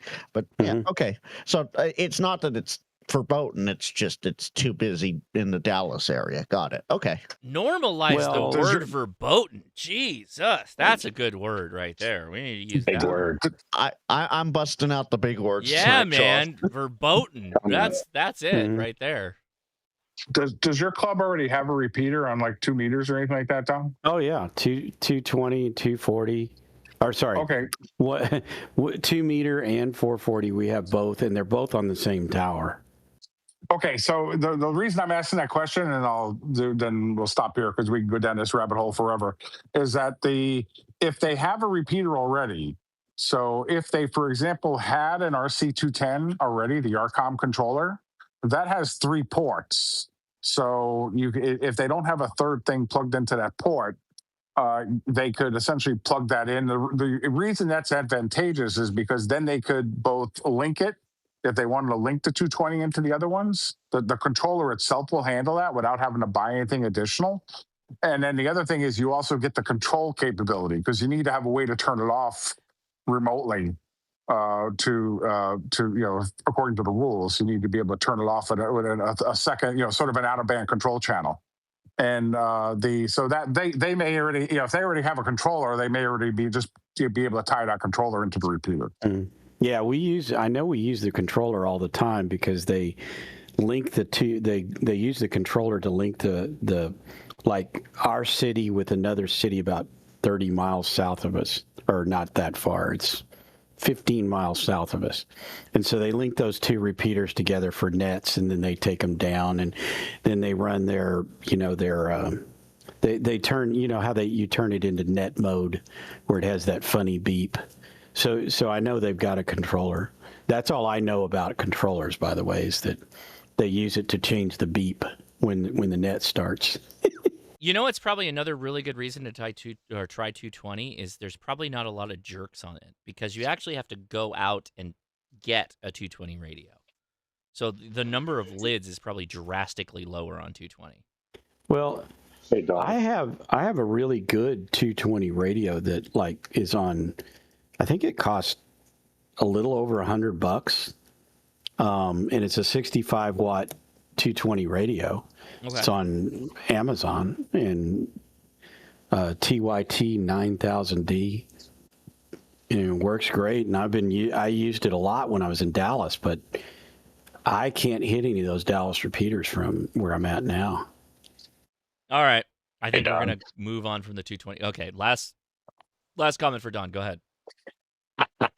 Sorry. Yeah, 220 is cool, but it's not that cool. We got to move off of this. I'm just kidding. Go ahead. Yeah. No, this has to do with repeaters and linking. So if you guys can manage to get a 220 pair down there, we can link with the pair here, which will link with North Texas, and we'll cover pretty much everything from south of where you're at all the way up to Oklahoma. So hit me up. Oh, okay. Yeah, I will, but I know right now we've got a problem with the internet at the repeater side, but they're working on it. FM links. All right. Oh, okay. Okay. Let's see what time we got. Yes, I think it is time we say hello to some YouTube friends. I need to make a run to the little boys' room. So I'm going to throw it to Chris, Radio, and Life. And Chris and Frank, I want you to pad for time while I run to the restroom. Can you guys do that for me today? Well, it's Chris, Dawn, and then me. Yeah, we can definitely. Oh, yeah. Things So you up. can just work this whole angle. You can just work the whole thing if you want, Frank. I think we can, we can make that happen. Don't worry about it, Josh. Okay, cool. Somebody dropped the link. I'm waiting for the link. I just dropped it. Boom. Okay, cool. I will be back in un momento, por favor. Thank you very much. All right, Chris. Muchas gracias. Hey, Frank. Hey, guys. How's it going? It's been a fun-filled couple of months. A lot of life-happening stuff around. Been doing a lot of shorts on that, but was able to do a live stream with an AMA this past Wednesday with the Grouch. And I think it went pretty good. Still trying to build my channel. Been a little busy with the whole D thing. And, doing everything else in life. Have to work overtime because Kohler needs their bathtubs and Kohler needs their sinks. So we got to make sure we get those out. But other than that, just still working the night shift. And like you, Frank, I got to work 5 days a week, not just the first couple days of the week. Oh, fantastic. Well, thanks, Chris. Anything coming up on channel? Tomorrow I'm going to try to do a after night stream, probably around 1 or 2. We're going to do some live streams going to be of studying for my AM Extra. So I'm working towards that a lot too. So we're going to just do a live stream on that, and anybody wants to pop in, they're more than welcome to. Very, very nice. All right. Dawn, N5SKT. Dawn. Hi, Dawn. Hi, Frank. Yeah, I'm kind of like Chris. I have been working. In fact, last night on the 40-meter net, I was in and out because I literally had nothing really to say, because getting up at 4:30 in the morning to make it to Dallas by 6, and then working until 3, and then coming home, I've been getting used to doing that a couple of days a week, and between that and then coming back home and having this equipment that I'm working on and trying to get running. I haven't had time to do anything. I do have a video shot, actually, that's just ready for me to edit and release. That I talked about, I think, last week on the golf cart conversion to lithium ion, and I'm working currently on my Signature 9, which I talked about a little bit earlier. And there's a few other things I need to do, like I need to get up and fix the hex beam. There's several things that just are sitting there waiting for me to do, and it's just been maybe later this month I'll be able to start getting back to spending some time out in the shack and doing some of all these projects. I've got tons of things like sitting here in front of me that I bought over the last couple of months that I just have not had time to, in some cases, even take out of the box. So anyway, that's me for now. So on to Frank.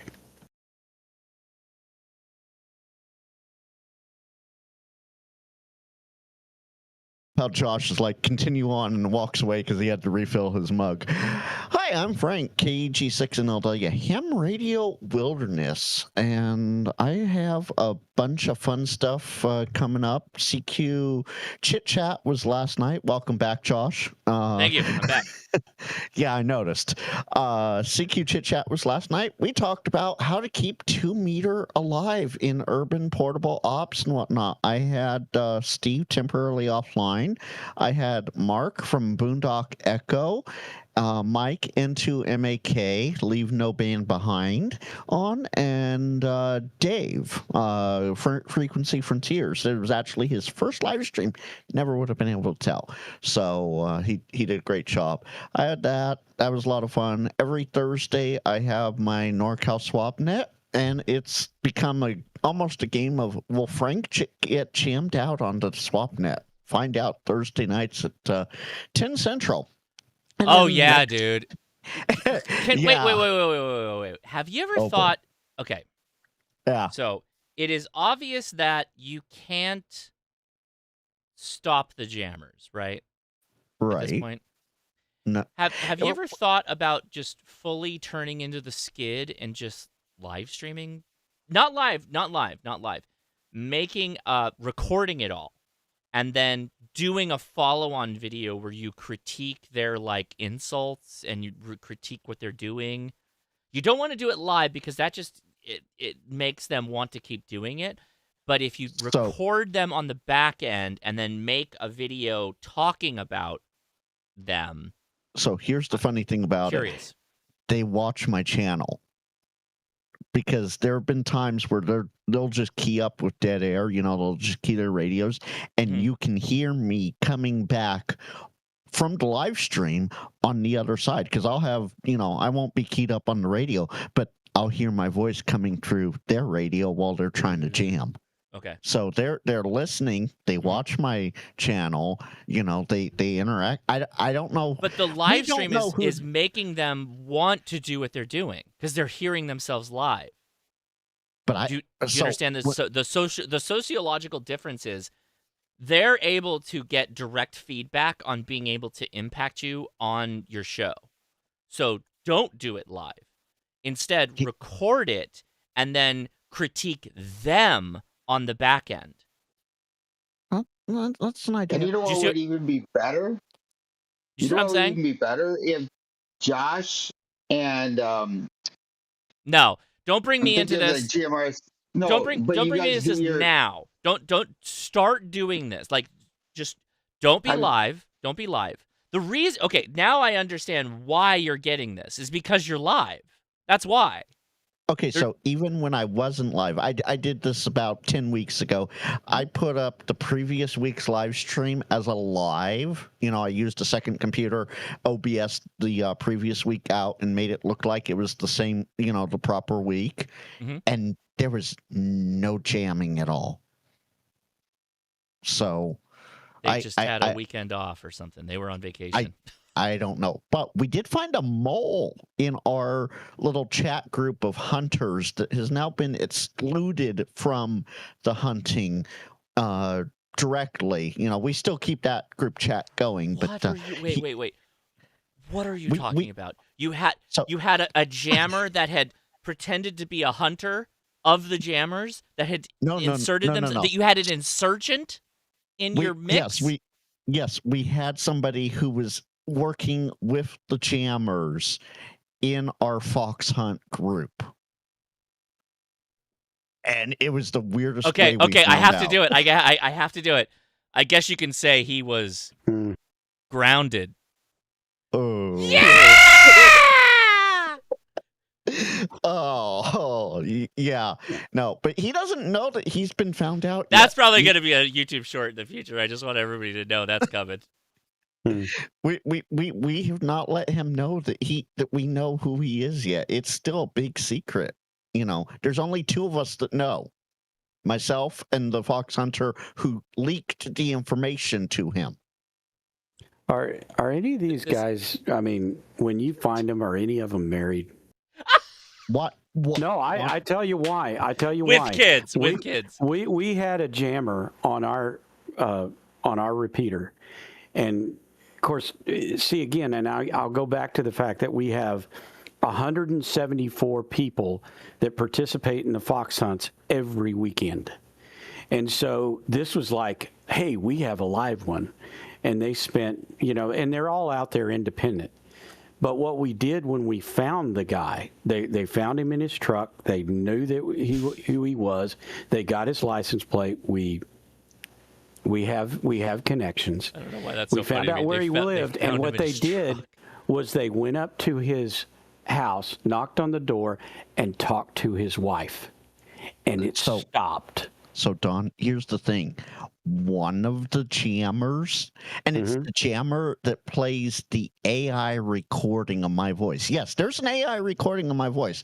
I'm not about to repeat what it says, but it's not I can polite. only imagine. Josh, I'll tell you after. Yeah. But that's me. I'm just doing it over.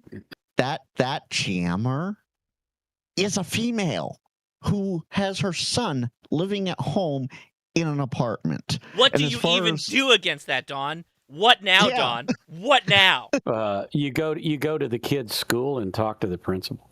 The kid's as old as I am. He's in his 30s. He doesn't care. Yeah. So as far as talk to the landlord. You're not my dad, Don. Don, you're not my dad. Okay. I don't even know my dad. Yeah. So sorry. Oh. So Kag Mitch in YouTube chat. No, the mole does not know now. You want to know why? For some reason, I don't know why. He's a ham. He's been a ham for longer than I've been a ham. He does not like Josh's format of live streaming. So Good. He doesn't watch Josh. Yeah, because I don't live stream single sideband, so they can't jam me. Yeah, because I don't do that. This is FM 2-meter repeater, Josh. What? It's even worse. What are you talking about? The SwapNet that I host, it's on a FM 2-meter repeater. It's not sideband. So it's even worse. But he does watch Randy, not a Rubicon. So go figure. That's wild. That's wild. Yeah, and he's a ham, so there you have it. Okay. But anyway, so that's every Thursday. Next Friday is my Q&AMA, and I have an addition to the list, Josh, so I'll send that here in just a second. But yeah, we had fun with the 2-meter portable ops conversation last night. It was great, and the 2 shorts that I posted today, I love 2 shorts. They are skyrocketing. So are the Baofeng videos still. The Baofeng videos from 2 weeks ago, they're still going up. So thanks, Josh. Yes, sir. What a wild journey we went on with you, Frank. Isn't it always a wild one with me? Yeah, dude. I feel like I would have to work hard to get that level of drama. I don't know what the deal is. But I hope you find the solution to your problem. So the mole that's working with one of the jammers, The moral, fact you're even saying that related to ham radio is already too much. It's too much, Frank. It's too much. So The Jammer A mole. and Jammer B. Well, okay, Jammer A and Jammer B. Yeah, they talk, and they used to hate each other. They have united. They have united to fight you, to jam you, is what you're saying. That is how all this drama started, because everybody sided with Jammer A over Jammer B, and that's how all of this started 4 years ago. You would think it would go away, but it hasn't. So yeah, Don't these people have lives and jobs and whatnot? Well, I think that's exactly what No. we're finding out. Is no, they don't. No. They do not. They do not. The enemy of my enemy is now the target of my jamming. Yeah, Bingo. It's wild. It's wild. Not surprising that a Randy fan is a misbehaving person. Well, I'll be talking with Randy tomorrow. I'll bring that up with him. What's funny is Jody has actually listened to the repeater live, not what I broadcast, but the stuff on Broadcastify, and he's heard what's been said. And oh boy, Jody, you're in voice. Yeah, ear witness testimony. Some of it gets nasty. Oh my God! No, I believe you. I'm not questioning that. Yeah. I think you're totally in a difficult situation there, but. It is just wild. But we've located 3 of them, and there's 6 total, so 3 more to go. There's 6. Okay, Frank, Yeah, I have to yeah, go. I have to get off of this. Tune in next week for Jammergate, because this is out of control, dude. I don't even know what I'm supposed to. There are 6 of them, Frank. 6. Yeah, 6. Something you're all doing. throughout. Frank, I'm just gonna say this. Something you're doing is encouraging these people to do what they're doing. It has to be at this point. 1 is like a wacko. 6 a wacko does not make. There has to be something. What is it? Maybe they got tired of hearing how great Hollywood was at audio. Oh, yeah. They do not like how well I promote the hobby and how well I'm just happy-go-lucky and I have fun. They're all don't think that's foamers, it. and they're insulted that you called them that.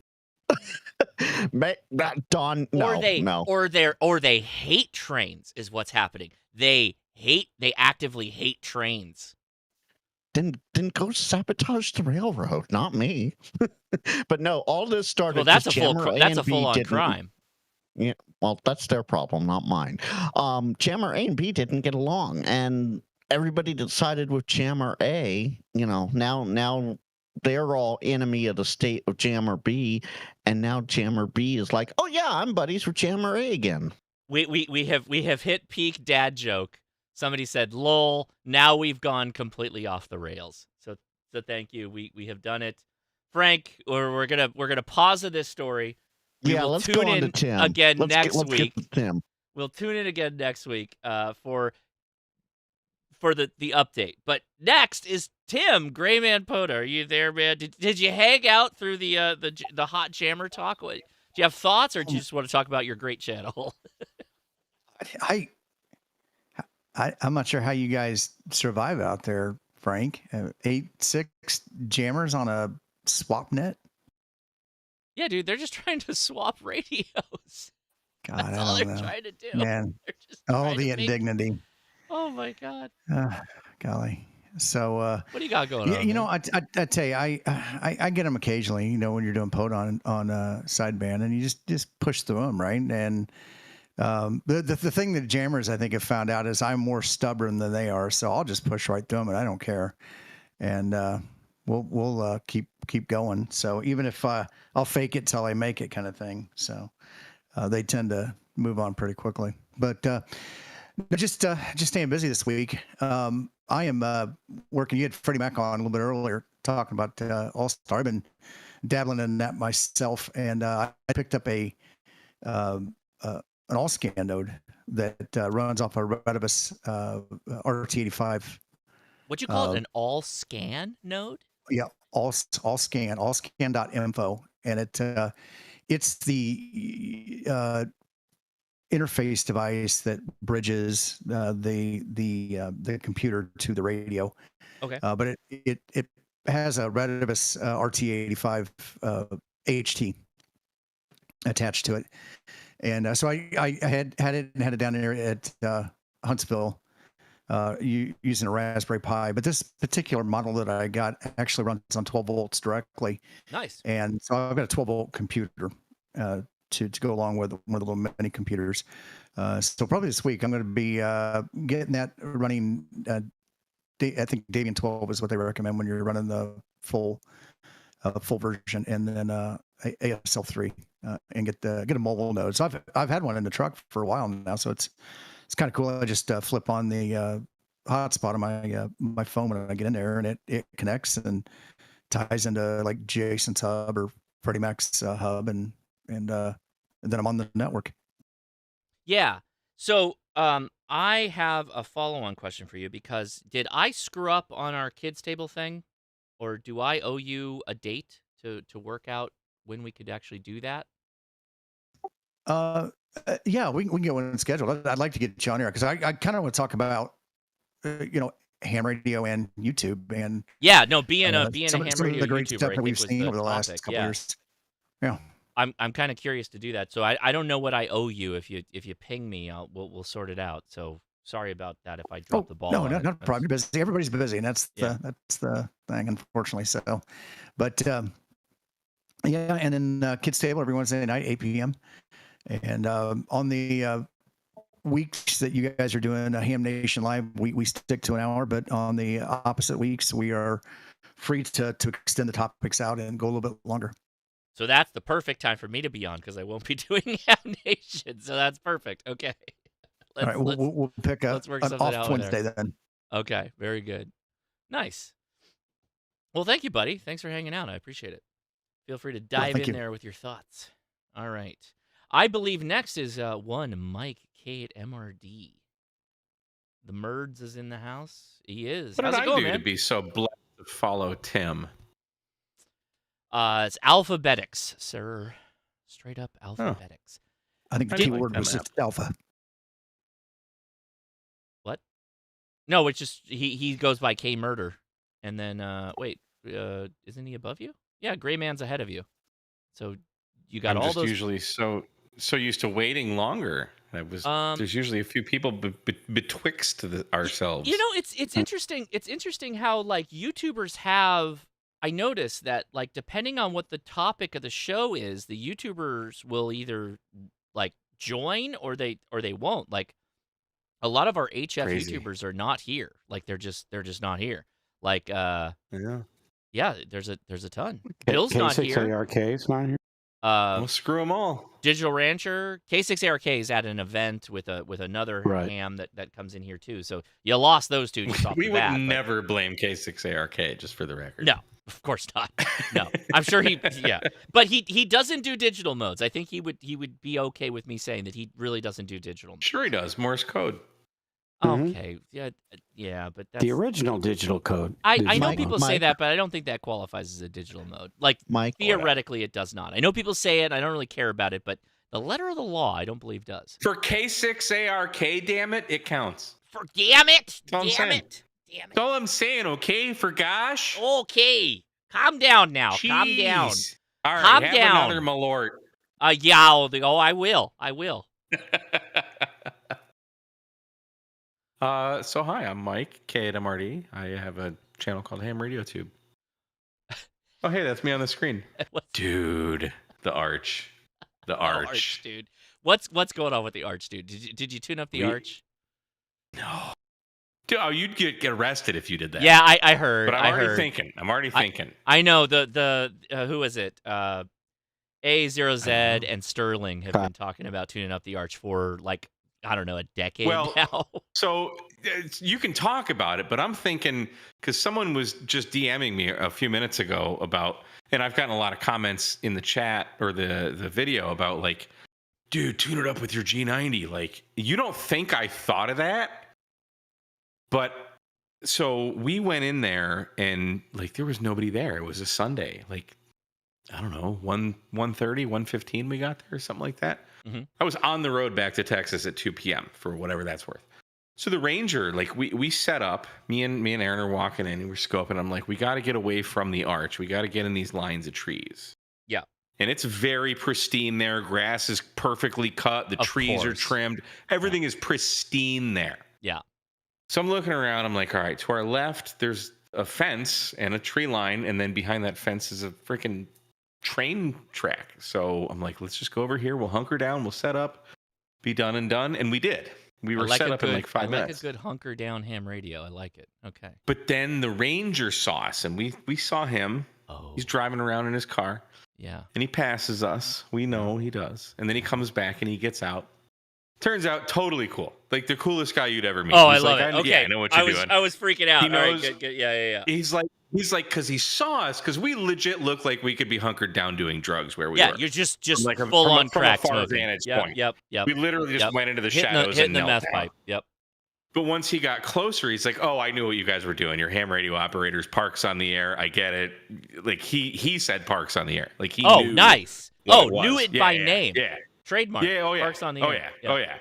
Yeah. So we chatted, and apparently the way we set up the antenna in the trees, he's like, "Yeah, we don't really want people putting stuff in trees," but he's like, "The way you did it, you're not hurting anything, so I don't care." So we It's like chatted, the way you did it. and, I know you like trees. You're good. You're good. Hey, the trees give us oxygen, you know? That's Don't right. want to cut them all down, am I That's right? Right. That's right. So, but so now I'm thinking,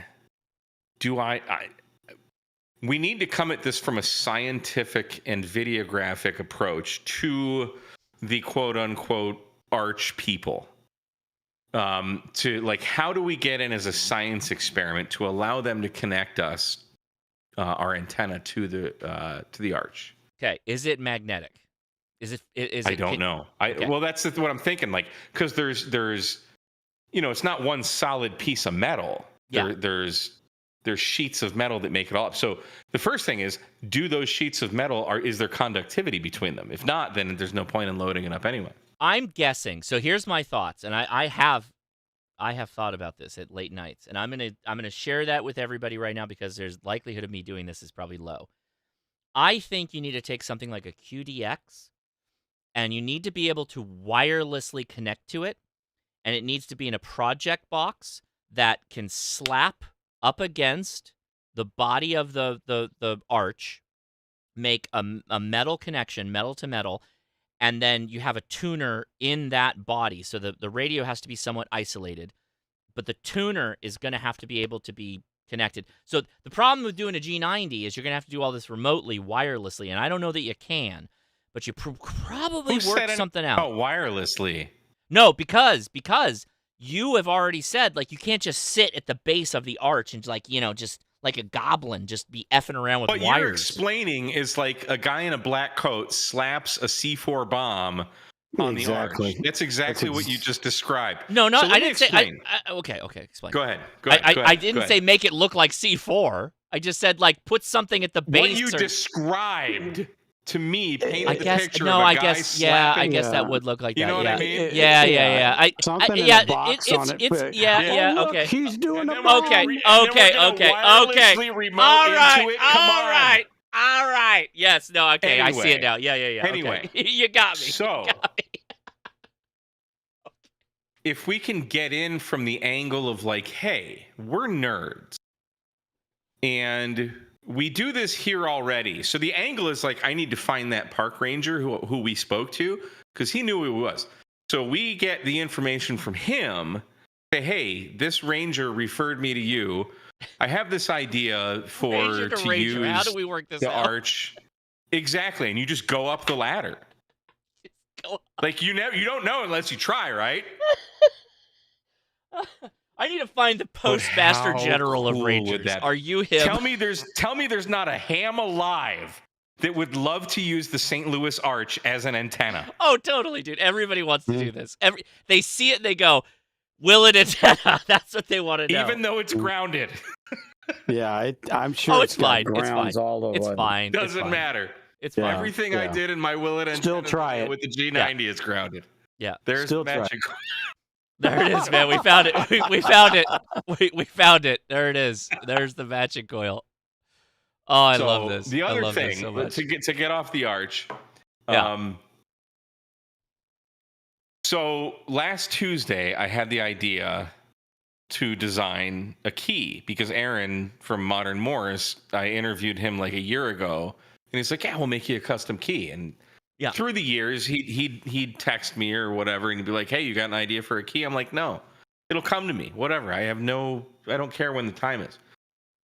So on Tuesday, I just thought of the idea, and I called Aaron. I'm like, "Hey, I'd like to commission a key." So we spoke about it, and I'm like, "You know what? We've been wanting to do a video at your shop. Why don't I just drive up to St. Louis?" Okay. So long story short, what turned into, I'm going to go to St. Louis so we can design a custom key just for me. And then while doing that, film a how it's made video at Modern Morse and show how his CW key paddles are made. Turned into, we did the whole how it's made video, but we also made a key for me. But then Aaron was like, well, if we're going to make one key, and we did all this experimental stuff. Yeah. That's what made it fun. If we're going to do one key, it's like, why don't we just do a whole batch? So we did a whole batch of keys. We called it the QR Zombie. The first 10 sold out in 2 hours, and I just released it to Patreon and channel members. So they were all sold out before the video even posted yesterday. Aaron calls me like Saturday, and he's like, "We need to make more." And I'm like, "Yeah." And I told him when I was there, I'm like, "Dude, we need to make more than this, and I'm going to come back to St. Louis and we're going to make more." So I was going to leave yesterday to go back to St. Louis, but he called me like right when I was in, I got to get a car wash before I go on a road trip, right? So I'm in the car wash, and he calls me, and he's like, "I'm out of red paint or red Cerritos. It'll be there Monday." So I'm going to drive up Monday, and we'll start working on more keys. So we've already, he put 30 more on the website. We've already sold 40 of these keys. QR Zombie 40? Key. Oh, would you like to see a picture? I can upload a picture here. No, I've got. Well, yeah, please do. But I got your thumbnail, which is beautiful. Now there is, because you've been to Aaron's shop. I think you are the right person to answer this question. From Jonathan Oasis is asking, keys are literally 2 metal contacts and a lever. By the way, we're not talking about a straight key. This is an iambic. It's 2 moving parts. But your point is still apt. So let's walk through it. He's asking, why so expensive and complex? So, Mike, as someone who's been to the factory, what would you say? That's a great question. Yeah, thank you. That's a great question. And the simplest answer is, a key in its most simple of forms will cost you nothing. If you can touch 2 wires together, you have a Morse code key. Mm-hmm. Yeah. The difference is in quality and machining and feel. The short answer I can give is just watch the video that I did on this and watch the machining process and see all the steps that he goes through to do this. Understanding that you need to spend hundreds of thousands of dollars on machinery. You have to have, he's an engineer, he's got a college degree, so you have to have the book smarts. You got to know all the stuff, and then you have to have the passion to do it. And he sells the regular keys, he sells for like $2.25, which after you watch this, how it's made, and I had the exact same question, like, why are these CW keys so expensive? So $2.25 or even $300 that he's selling the QR Zombie for is still cheaper than a Bagali or an N3ZN key that you're going to find at all the ham fests. It is. Yes, you're right. Significantly it is. cheaper. Yeah. There's so much more that goes into craftsmanship machining with very high tolerances. These keys, it's fantastic. Can I have one more there's thing? a lot of like minute tuning and manipulation of parts. Like you can watch. Please do go watch Mike's video. I think that there's also laser engraving that they're doing. You can see that here. Yep. Like there's a ton of knowledgeable like skill sets that has to go into making a key like this. And so he says, I'm not on board with this rationalization. Then it's not for you. What does that mean? Can- Not I on board mean, with this rational. can Like you we're get the rationalizing text? spending. I do. Okay, Jonathan. I want you to consider that there are people that are at different like levels of spending for things. We could make all the same amount of money, but people might focus on a certain type of quality item that they just will spend more of their money towards that thing.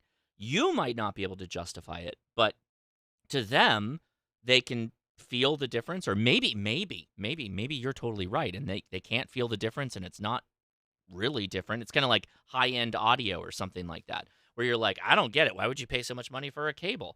But to them, it's worth it. And so maybe that's what it is. I can tell you, though, as owning one of these keys, is that they are worth it. It is a very tight tolerance. It's a very nice key to work CW with. It's designed in a way that is appealing to look at and also to use. There are multiple reasons why aesthetically you might like it, but then also functionally it has that as well. You might not be able to justify the price. You could just build one. That's true. But yeah, it's not for you then, and that's okay. That's okay.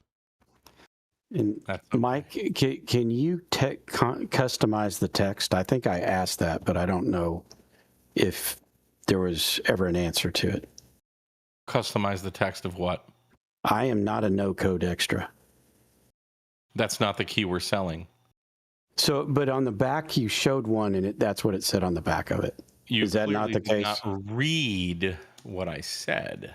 Where did you say it? I said that's possible. So the QR Zombie is the key that we made as like for Aaron to sell. Okay. That was not my original idea, though. My original idea was to have a key with a skull on it and blood splatter that said no code extra. Okay. Mm-hmm. So in our learning how to make blood splatter, which looks amazing. It looks so cool. Thank you. It does. It does. I did all the flicks myself. Shut up. Did you really? Yeah, he did. Yeah, he did. Oh, wow. Hey, He you did. forget So Mike when was- I have to go watch this video. Sorry, I haven't watched it. I So apologize. we were none of us had done, obviously I've never done this, but Aaron does the Cerritos, and I'm like, how do we make blood splatter? So we looked online at just like PNGs of like blood splatter, and we got to thinking, well, what if we just like flicked a tiny paintbrush at it? So that's what we ended up doing. And so in the beginning, like we didn't want to do this on any of like the perfectly good keys that he's Cerritos. He's got scrap parts. Yeah, so we did it on a scrap part, but then we did it on one of the green ones because I think we made 12 altogether, and then we let that sit. And then Aaron's like, "What if you wipe off the blood?" So I took a paper towel and started to wipe off the blood. And it looked terrible. And that's okay. Hang on. Okay. So after I wiped off the blood, then I'm like, all right, now I need to try flicking the paintbrush to put the blood on it. Because, like, I want to be the one that does the blood splatter just so we can say that, like, K at MRD has you did his it. tiny little bit of input into actually making this. Mike actually signed it with his own blood. You signed it with blood. You With my signed own it with Cerritos. blood, dude. Exactly. That's amazing. Okay. So we had the key. Aaron put the blood on it.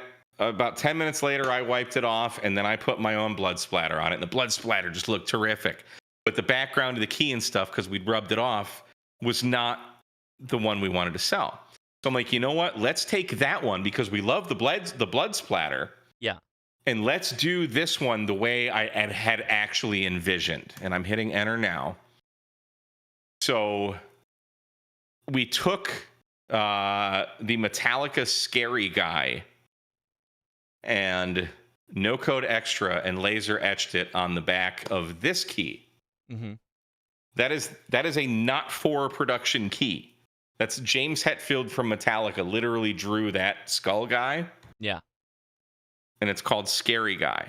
Uh-huh. And then we laser etched my call sign. So that's the other key that Don was referring to that said no code extra. That is not. That is the not. one I saw on when it was flipped over on the back of it, it just said no code extra. There was nothing else to the top. So I may have come home with more than 2 keys. There's another one that says no code extra with the same scary guy stencil, but it's black. It's just all black. Now, the one I saw was all red. That color green. Because nothing else exists. Yeah, exactly. All right, that's fine.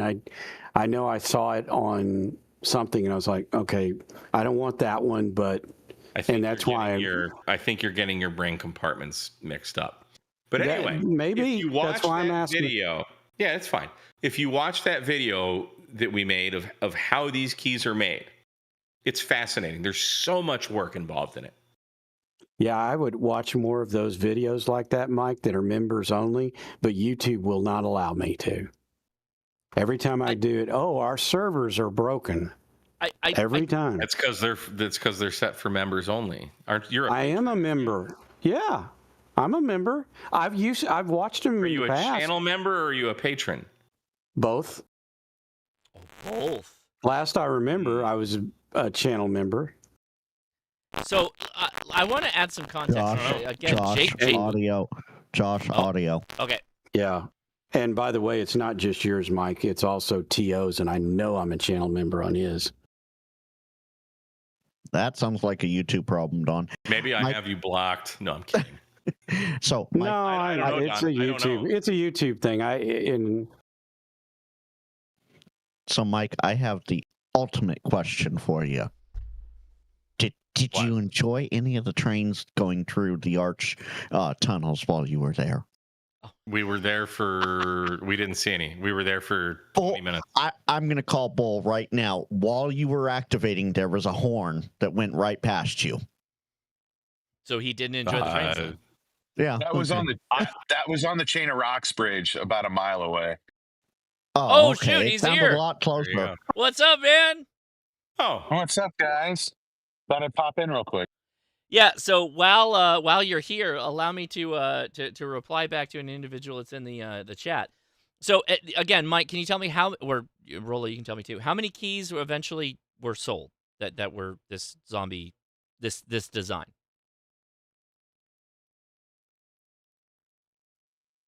Mike, do you have that number? Do you want me to get it?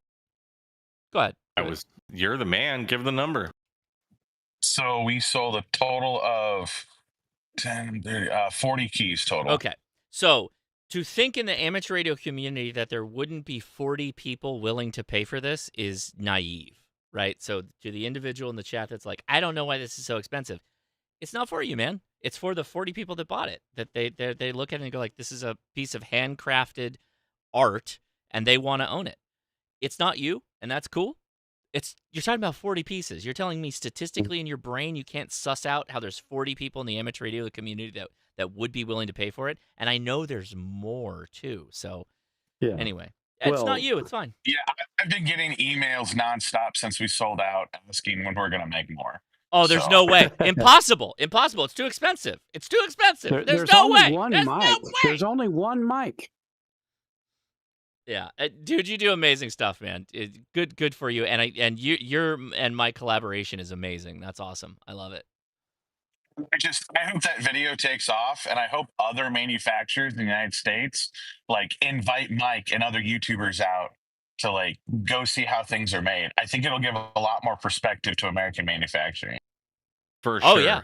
Josh, would you just play that part right there that you have queued up with the laser engraving? Just start that over. Let me back it up a little bit when it starts. Yeah, back it up. I wanted to use all 10, but I screwed up the filming. So this is coming out of the oven, laser etching, and I was really excited about the way I edited this. I thought it turned out really cool. That's so cool.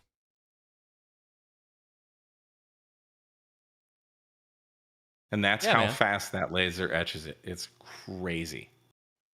I want to note how good of a producer Mike is, because while it was laser engraving, he was just like, I know exactly how I'm editing this right now. Did he do one of these? Did he give you one of these? Like looking through his framed, his camera frame. Look at that. Okay, pause on that. Look at that, dude. That's cool. And those are numbered. Those are numbered. Yes, they're all serialized. They're all serialized. That's super cool. Great job, dude. That's awesome. I like it, dude. Nicely done. Both of you. Amazing. Whew. So, Josh, I have one more addition to the list that might get jumped to the top now after Mike. Okay. So I'm going to take a break from the list, so everybody hang on. We have one. K Booty is in the chat. K Booty, are you with us right now? How you doing, man? I am, and can you hear me okay? You sound great, buddy. What's going on? Fantastic. I couldn't sell 40 keys if I tried, but I did give 40 ham radio operators chlamydia. Okay, there you go. Can we have a round of applause, i.e. some claps for that? Oh, jeez. Oh, wow. What a joke you nailed the reply. Congratulations. But K Booty, what's been going on with you, man? How you doing? Terrible, but let's not talk about that. I had a really shit day, and I got home, and there's my call sign on the subscriptions playlist. I was like, oh, I'll be damned. So I was watching the video, like not live. I was actually just watching it a little while ago. I don't even remember half that stuff. I know, dude. I'm almost half, like I'm half gone on all that, dude. So I'm with you, dude. I mean, was it that long ago, or did I suffer brain damage? It was. I got so sidetracked by it because it didn't work initially, and then you were so gracious to send me the follow-up thing, and then I got stuck with that, and I was like, oh crap. Let's make it a patron picks video. Because I don't know if people want to talk about Allstar. And then it sat, and then the vote just, sat, and then finally people are like, oh, no, wait, actually, we want to see this. And then I'm like, okay, let's do it live. And yeah, no, it's I'm working on parts of it. I got the image going. Literally, I have the image going. Let's see. Yeah, it's sitting there. I just have to go do the setup. But it's alive. I just have to plug it in and check the pinouts. But I think that we're actually going to get the proper booty node on the air, and I'm going to do that and hopefully do a follow-on video. Yeah. I don't have an Allstar node anymore. I can't remember. I think I sent you the Sherry node. Yes. Just because I was kind of done with it and had already made the other thing. And then, sorry, I'm losing my voice because I was perhaps raving and ranting earlier today. Okay. And then I got the other one working, and it was kind of cool because you could use it for like a mile around my house. Right. I burned out a 220 radio doing it. And then one of the radios I shot, by the way. And then I just got tired of people yelling at me. It seems like every time I'd get on Allstar, somebody would get their nose out of joint. So I was like, here, you can do this one too. So let me ask you a question, because I'm gonna go back to your channel. What's going on with your channel, man? You used to have you used to have videos of you shooting radios on this bad boy. What happened? Still have the video, so they're either set to private or I took them down. There was a reason. There was a reason I took those down. One thing was because somebody yelled at me on the street. And I was like, oh, maybe that was out of line. It wasn't a shooting thing. It was something else. And a ham yelled at you on the street about... I don't know who it was. Somebody called me K Booty out of the window of a car, and sorry, Mike posted a thing that says I'm just an all-around awful person. Because it's my profile. Right. But I don't. It's been like 2 years since someone had some choice words for me, and I was with my son, and I was like, "Oh, huh." And I went home and kind of went incognito for a minute. Oh, okay. Because, yeah, I was out somewhere and somebody said something to me when I was with my little boy he was like 5 years old and autistic at the time. It's like, this is not good. So I laid low, you know. I'm still around to being awful. He's bigger now. He can shoot a gun. Things have changed. I kind of like maybe soft roll some of those back in, like when you're ready. You know, if you want I to. can. Yeah. Somebody got really mad about the one where I shot the crypto wallet. Like I got of course, a threats crypto about bro. that. A crypto bro has got to be mad at you. Went ape shit because my thing was instructions on how to fix one that was frozen up, and I blew a hole in it. Yeah, but consider it, because I think that was a cathartic moment for a lot of hams where you got frustrated by something, and then you're like, I will do the thing that hams are unwilling to do. I will take this out back and I will shoot it. It sounds like Andy has some sad ham stories there. It sounds like it. It sounds like it. Well, just sad people in general, you know, that people love to make assumptions. It's bizarre. So, you know, I don't know. Been taking a lot of heat for being, you know, for just being me. Yeah. Well, thank you for who you are. We appreciate you, and thank you for all the care packages you've sent and being a Patreon supporter. My pleasure. I'm kind of big on, like, if I'm not using something anymore, I would like to not just throw it away, but let somebody play with it. Yeah. You can get something out of it. I got a real kick out of setting up that kid in my neighborhood who got into ham radio. I was like, oh, okay, it's cool. Here you go. His parents probably thought I was going to try and molest him. I'm just like, no, just tired of playing with this shit. Yeah. Give it to somebody No, else. honestly, that's a big problem now. The Boy Scouts now scouting BSA has turned into a big problem with all that stuff. I'm not saying they're wrong, because it comes from a history of some bad stuff going on, but at the same time, it's like, it's difficult to even have those conversations with young people. You almost have to have like another adult witness with you if you're even talking to a young person. It's real, dude. That's a real thing. Right. And I have a background in, you know, the porn industry, so that doesn't help. Yes, for sure. I mean, I have currently trying to help. no jokes about that. Yeah. But I'm like in the process of trying to help like locate commercial property for an adult oriented business. I mean, it's like just, you know, it's for me, it's just like people I know, but for other people, it's, you know, it's the devil. You know? Well, Booty, we love you. Who is this anime lady that's on your banner there? What is that from? On YouTube? Yeah. Oh, that is just that is some AI slop. Oh, okay. I thought it was from like a video game or something. Okay. No, I can't remember what it was. It was supposed to be Speed Racer, and it was like wrong. And I was like, well, that's actually pretty dope. So I used it on there. It sort of looks like a Star Wars character mixed with Wonder Woman mixed with Speed Racer. No, it's like League of Legends character is what it looks like. It looks like straight up League of Legends. I need to go look at it. I mean, I've seen it a million times. It's my thing, but. All right, buddy. Well, thanks for joining us. Feel free to hang out. I'm sorry about your voice, but you know. It's totally from yelling. It's from being insane, is what that's from. I've been raving and ranting for days. I've been dealing with college girls for weeks, and I don't know if you guys know this, but college girls are the fucking worst. Thank you on my live stream. Thank you. They are the worst. So just so everyone knows, everyone watching this, college girls are the worst. Okay.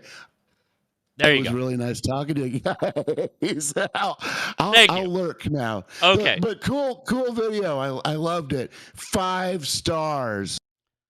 Thank you, buddy. I appreciate you. All right, we got the Josh, not just on your live stream, but with females watching too. Hi, Andy. Sorry. Okay, next is the Mark. Boondock Echo Mark, that is. How's it going, man? Can I follow that? I don't know, man. Do your best. Do your best. I'll keep it short. Yeah, no, I've just been doing a lot of legal stuff, paperwork, tax compliance, and just a bunch of not fun stuff that you have to do when you have a business. Yeah. But we're going to be selling the bare bones, just the PCBs through Maker Fabs, hopefully within the next week. We've got a couple hundred Boondock Echoes to sell through our site. Sadly, the price has to go up because of 55% tariffs, but, we're still going to have the open source version where you can build your own affordably. So, for our YouTuber or our ham radio guys, really recommend that. Let the high price stuff go to the commercial users. That'll be just fine on our end. Right on. Gonna work with my new buddy Abe, who I don't see in the after chat, and sell a couple of my antenna clips somewhere. I don't know. He's going to something, so I'm gonna print them off, ship them to him, and see what happens there. Very good, buddy. Appreciate you. Thanks for hanging out. All Absolutely. Right. Thanks for the opportunity. We'll see you. See you soon. Next is Mark. Soda Plus is here. How's it going, man? Hey, I actually just pulled into my house from being down at Miramar, and I don't think I can follow anything that just happened. This has been an epic night. So that was I wasn't going to spoil where you guys were at. I didn't know if anybody, if you didn't want to know, but yeah, you were down at Miramar Air Show, which are you an air show connoisseur? Do you go to many air shows these days? No, I do not. I've never seen an air show like the one at Miramar, and they have another day tomorrow, and if anybody is in California and has not seen this, it is worth going. 100%. A proper air show is amazing, and Miramar puts on probably one of the best on the West Coast. I don't know of one better that you can go to. We used to have a lot more air bases, like Edwards, and no, Edwards I think is still there. I'm thinking of others that I used to go to as a kid that my dad would take me to. My dad is an Air Force veteran, so man, Miramar is on the list. It's not Air Force, right? That's Marines. Is Miramar Marines? It's Marines. Yeah. A couple standouts. They have an F-22. They have one of the last 2 flight-ready B-29 Super Fortresses. That's crazy. Which is crazy. Wild. Yeah. You can go inside one of the Galaxy transports, which has 250,000 pounds of thrust on it. And, the Blue Angels show off some of their favorite tricks, including a head-to-head pass at 800 closing miles an hour, which is it's pretty wild to see. Insane, so, yeah. Just nuts. So absolutely worth doing. They do use a fair amount of live explosives, and you will feel the heat flash. Yeah, so Marines, obviously Miramar, but yes, because of their close relationship with the Navy, that's why the Blue Angels are there. So it's a very cool, I think that you could schedule travel around going to Miramar, and they have multiple ticket options. Like there's different places you can sit to watch the show. It is very cool. You should go to this if you're interested in planes and actually wanting to go to a good air show. And the only regret that I have is one of our good friends, Carol, Sierra Romeo Oscar, got her Soda Goat today, and I missed it because radios are banned when you're on base. Oh, you can't have any radios? 0 radios allowed on any frequencies, including scanners. Wow. Okay. So I missed a Soda Goat for this, but I got her for you. I got her for you. Yeah, I heard you got her, and I was like, oh, thank goodness that somebody in the club got her. Yeah. So that was really good. And then tomorrow, the Wind Museum is hosting a QSL card event. And you remember we made a video with John, NT6E, about his first ever real soda activation a couple weeks ago. Yeah. Well, NT6E and I are going to go with Angelina, a new Caltech freshman. Yep. And the three of us are going to set up some radio stations at the museum tomorrow. So if anybody is going to be on air between 12 o'clock and 3 o'clock Pacific time, we will have 100 watts at a museum with a whole bunch of Soviet spy equipment. And it should be a good time. Are you going to be activating the Soviet spy equipment? Unfortunately, not with the Soviet spy equipment, but directly adjacent to it. Okay. So you could just describe it while you make your QSOs. You're like, yes, it's very Soviet. It's very heavy and big, and you could kill a guy with it. I believe there are multiple things there that you could kill a guy with, yes. Okay, good. That's, also, multiple briefcases full of electronics with switches and plugs. It's Yes. Oh, okay. Where is this? Yeah. It's in downtown Culver City. It's great. It's also completely free. Interesting. I have if you want to see pocket cameras, before pocket cameras were a publicly disclosed thing, they have those too. I have an interview thing I'm doing tomorrow, but I would kind of like to run out to that, but I don't think I have enough time to make it to you. Well, fortunately, it's open many days a week, and you can always catch me on the Flex, or the ICOM, as the case may be. That's true. Yeah. Okay. Very good. What else? Anything else you want to mention, Mark? Anything going on your channel? Tim N7KOM is coming down from Oregon. He's going to be the next guest up on Sofas on the Air, and R and I are very excited to share a beverage with him. And since the video isn't out, that's all we got. Very cool, man. Appreciate you.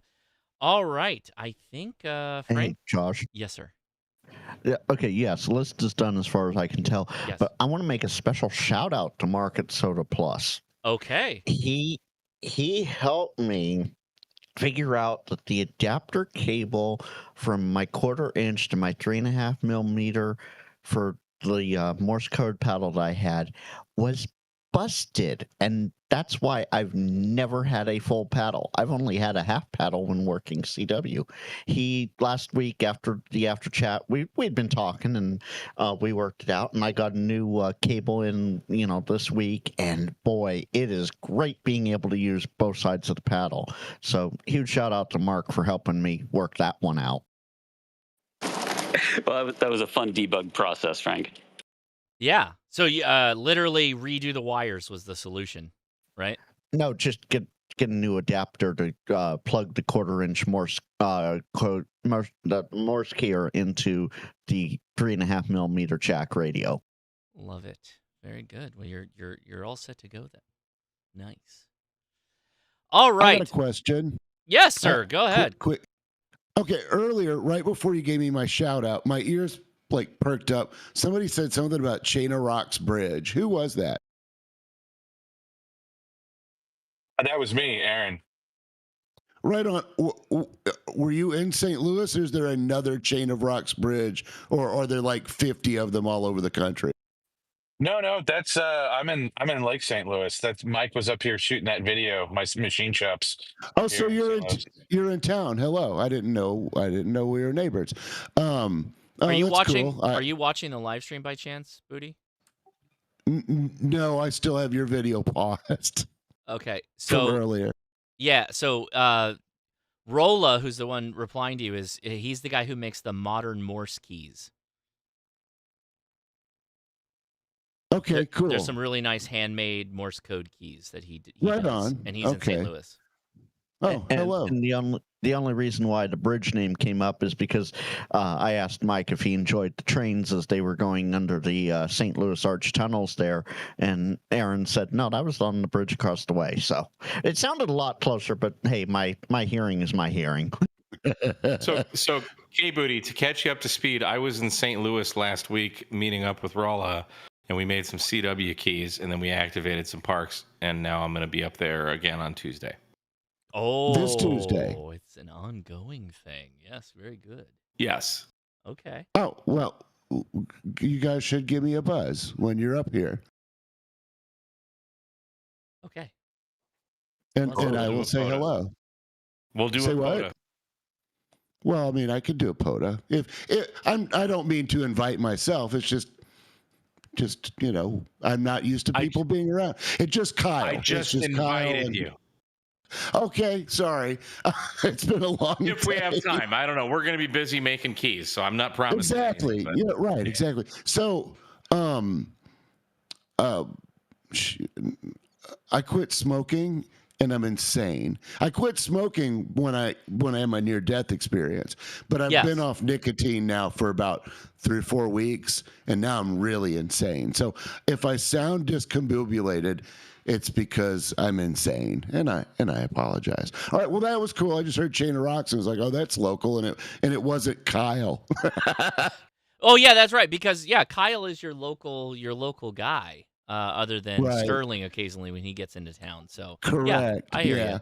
I hear you. And then there's me, and I'm horrible. So I thought I'd say hello. So cool. All right, I'll shut up and let people who are less insane talk now.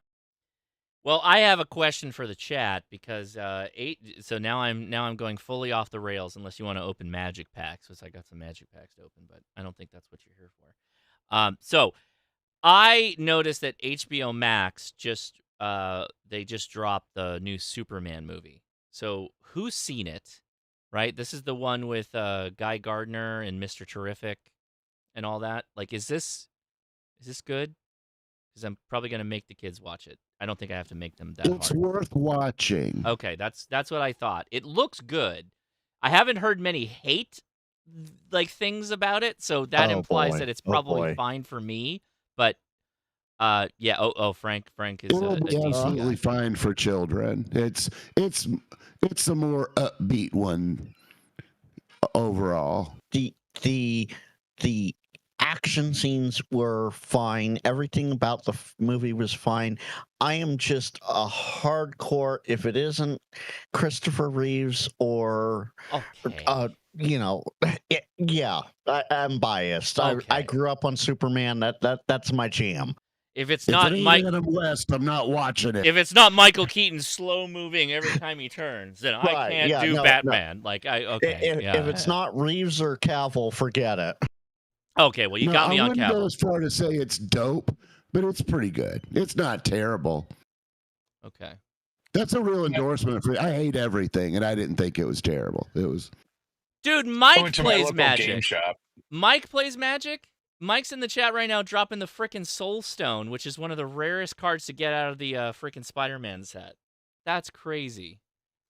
I've got 2 if you want one. Do you really? Oh, that's right. Rolla, you play. So I pulled these guys. Where is it? Let me get out of the way here. I'll just mute myself. I'm gonna cast my spells on you guys. Yay! I mean, I just like the new lands, but I got that crazy commander card and then that hollow. That's nothing that big, but I'm happy to get it. I'm happy to pull it. I gotta be honest with you. I'll watch anything with Isabella Merced in it. I don't know who that is. I don't know. She's a hot girl, but she's in a lot of stuff. Hot girl. Yeah. I'm down.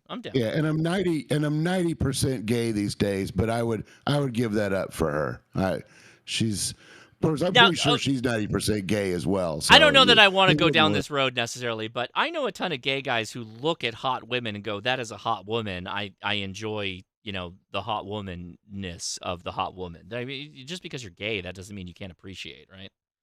Yeah, but I want to smell her armpit too. Okay.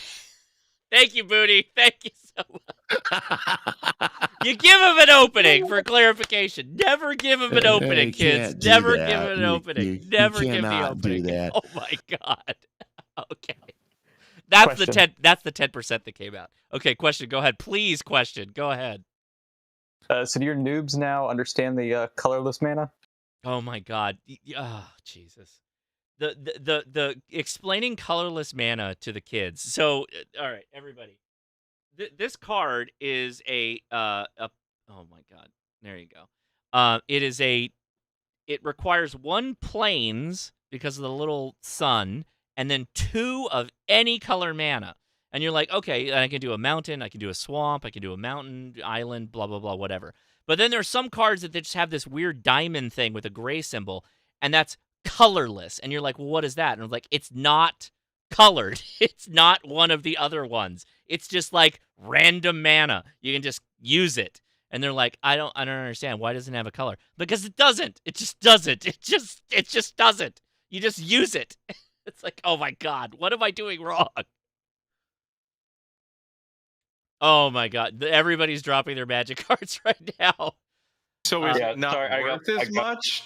No, in terms of never mind the money, but in terms of like, I guess how you fight or interact or whatever the heck you're doing with this thing? Usually, colorless mana reflects an artifact of some kind. And an artifact is like, oh, I got this magic chalice, and when I use it, I get magic out of it. And so that magic is just artifact magic. It's not like based on lands. Like mountains is fireballs and destruction, and islands is spicy, like I'm smarter than you and I can counter spells and crap. And swamps is demons and hold on, decrepitness. Josh. Yeah. Somebody said they don't know anything about Pokemon. How do you not know anything about Pokemon? Okay, I happily don't know anything about Pokemon. Do not take me down that road. I'm not doing that right now. We're just talking magic. No. Because you're showing MTG cards, I think they confused it with Pokemon. This is not Pokemon. It's my favorite Pokemon is Isabella Merced. Oh, okay. Jesus. Josh, so you have this colorless card. This is what you get for bringing up magic. I know. I shouldn't have done this. Yeah. Are you playing? And then I followed it up. Hi, Mike. Commander. Hey, Mike. Commander. I don't know who asked that question, but it's Commander. Who's Rala? What's I saw you post a picture. Who's your current go-to commander right now? What deck? Oh, I have. So you don't understand. Okay, let me. Okay, God, I didn't want to necessarily go down. By the way, this is Rola's collection, not mine. Okay, so for everybody listening, I am an old. So my first edition of Magic was revised. So I was pulling boosters for $2 and starter decks for $6. I've been cracking Magic at that area for I was cracking packs all the time. Had I known that the $6 starter pack would be 5 digits now to buy and open, I would, as one it says, if I could only have known what I know now, I would have bought more of that. Literally, it's like stocks that won. I have this is tarot. Hold on, let me go back to this one. I have dual lands. Never played Magic the Gathering. Yeah, I have dual lands, all the rares from revised, all that stuff. I kept it. I kept it. But I stopped playing at around that time. So everything's moved on, and there's a game mode that is more popular. It's called Commander. And I just bought 4 precons, and we're just playing with 4 precons, which is great because one of the last sets I bought hard into was Mirrodin, and I have a ton of I have Lightning Greaves, original cards, all that stuff. That I'm like, oh, these are Commander cards now. Boop, boop, boop. And everybody gets Lightning Greaves. Lightning Greaves all around. It's fun. It's fun. It's dorky fun. Yeah, every time these things came out like this, Magic, whatever, I was already too old. If I would have been playing with you, I would have been one of those people that was put in jail for possibly molesting a kid. But yes. I loved all of those. What? Well, I'm 20 years older than you. Oh, I Josh. see. Okay, I gotcha. So yeah, when he plays Magic, he goes hard. Yeah. D&D was my thing. D&D was my thing, and it still is. But and that's great. And that's D&D is great. They just never came out with these cardboard cards that are worth tens of thousands of dollars. I bought all the Magic stuff and everything. But see, I was going to DOD contractors and stuff like that, and nobody was interested in playing that kind of stuff. Like, well, this is a kid's card game. What did you bring that in for? Because it looks like fun. So, but it is fun. It's super fun. Yeah, but yeah, it does. It's more. I guess it's more approachable now. I think it's back when I was playing it. It was the same level, if not worse, than being a D&D player, which I also play. Right. So yeah, Well, I mean, I played the computer games. There was an Apple game from Sid Meier, I think, that was. I loved it. That game was great, and it was based on Magic the Gathering. But it was you played the cards, but there was a world and kind of an RPG thing that went along with it. So you would travel the world and encounter monsters, and when you encountered the monsters, you would have to then play them in Magic the Gathering to win various. Yes, that was a PC game. Like when you walked around, yeah. you would get challenged by some other like caster or yeah. Yep. That was an old DOS game. Yep. I love that game, and so the only time I ever got to play it was on the computer by myself. So yeah, I Josh, don't know. Full disclosure, I'm actually, believe it or not, I am a recent starter to Magic. For the longest time, I had it in my head that I was a little too old to play it, so I never did. And then, but I always wanted to get into it, and I knew once I did, I was going to go just stupid. And and you did. You did. And I did. Jenny's son is huge into it, and he kept asking me, "Hey, you want to play a game? You want to learn it?" I'm like, and I had a few friends that are my age now that are getting into it because they have younger friends that got them into it, and everyone is just getting it. I'm like, all right, fine. It's gone on long enough time to play, and of course it has gone downhill. Okay, do you have enough people to draft? Can you draft a box? Can you draft a couple of boxes? Has anybody talked about drafting? No. That's Greek to me. Okay. My favorite times playing Magic is drafting a box or like 2 boxes. That is the best fun you can have. How many people do you have that play? Honestly, right now, it's just me and him. Oh, that's not enough. Okay, never mind. You need like yeah. We don't have groups going on now. I've got some local game stores that have things going on, but I haven't really gotten into it yet. Yeah, for me, drafting was like the best. Oh, you don't even have enough people to do like Commander proper. Yeah, not really. Okay. I'm dabbling. Okay. Comment? Have fun. Go ahead, comment. Well, first off, I'm new to the Discord, so I'm pan the hand cam 6i, okay. But if you want to get draft going, see if your local game shop has Friday Night Magic. That's one of my favorite ways to play, and get lots of really good cards doing that for sure. I totally agree with you, but I think the best drafting experience is when you draft with people that you know that's like in your group. That's the best possible drafting. But yeah, most shops will do like Friday Night Magic, and then you can. Oh, Jody, no, is Kate? Did you do that, Mike? Did you do that with the mocks? What, dude? Did I do what? So I love the idea of going to a Magic store and doing Friday Night Magic. Absolutely, I totally support that. But if you have a close group, like 6 friends, is about right to do a good draft. That's like peak Magic. Very, very fun. So there you go. That's the new Mox. Wait, were you asking if I did magic? No. Did you do this image? Did you make this image? Oh yeah. Yeah. Okay. Well, Rala posted it, and then I just put the key over it. Mm-hmm.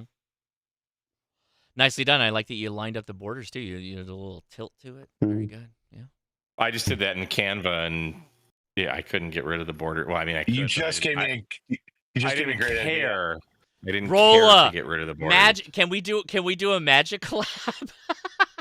Yes, we can. Yes, we can. And now they merge. The Well, first. now I'm gonna get I'm gonna get proxies made that have the different color schemes of the keys, and I'm gonna get Magic cards made and put them in the packages when I ship them to people, like a QSL card. That's awesome. Yeah, just be careful of Hasbro. Josh, you remember ACK actually printed up those decks of Magic cards of all the YouTubers a couple years ago? Pokemon. Yeah, those are Pokemon cards. Yeah, okay. I have them over here somewhere. And he spelled Pokemon wrong. That he's like, I don't know what a Pokemon is. Like, it was great. I'm like, dude, it doesn't matter. You nailed it. It was great. But that was Pokemon. Oh, so wait. I've never played Pokemon or Magic the Gathering, but I have pretended to be interested in tarot cards to bang a goth girl. So that's kind of the same thing, I think. That is kind of the same thing. It is. Yeah, it is. It's just a different way to get into the same place, I guess. Wow. All right. That's what we call magic adjacent. Yeah. Again, it's the same Venn diagram with ham radio operators one circle, and then you got magic, and you got 40K, and you got trains, and you got D&D, and you got astrology, like with actual telescopes, like gear nerd telescope stuff. Like it's all interconnected. There's too many overlaps to even mention. Mm-hmm. Dude, you mentioned earlier, and I want to back this up. Okay. Ham radio and astronomy goes so well together. Oh, I said astrology. I meant astronomy, of course, not astrology. It does. You're right, Mike. I would hope you didn't say astrology. I think I did, but you're right, Mike. You're right. I know what you meant. But so my old club in Michigan, we would get together with, we called it astronomy or they called it, and we just tagged along, astronomy at the park. Yeah. And the astronomy society in the greater Detroit area would just descend upon this park and set up their massive, tens of thousands of dollars telescope, plural, from amateur to really, really expensive, basically, but it's all amateur, astronomy. And they would let everyone look through their telescopes, and they would focus each telescope. This guy might be focused on this galaxy, and this telescope might be focused on something else. So we were there as ham radio operators because, radio astronomy, that's a thing. We just nerded out on our completely separate hobbies, but together, and we commingled very well. It was really, really cool. I like the concept of let's go to a park in the middle of the night with our $10,000 equipment, like collectively, right? And then just set it all up in a place where there's random street crime. That is, and the you guys can do that too. Yeah. But I mean, like that's kind of what it is, right? And then the people who this was it. This was at a state park. It was an event. It was an advertised event. Okay. Literally gotcha. thousands of people came to this thing. Yeah. And they also, work south of 7 Mile. It's safe if you're north of 7 Mile. Got it. And also the astronomy community is much like this community in that there are safety devices on many of the people that are attending. Yeah, that's what I was going to say.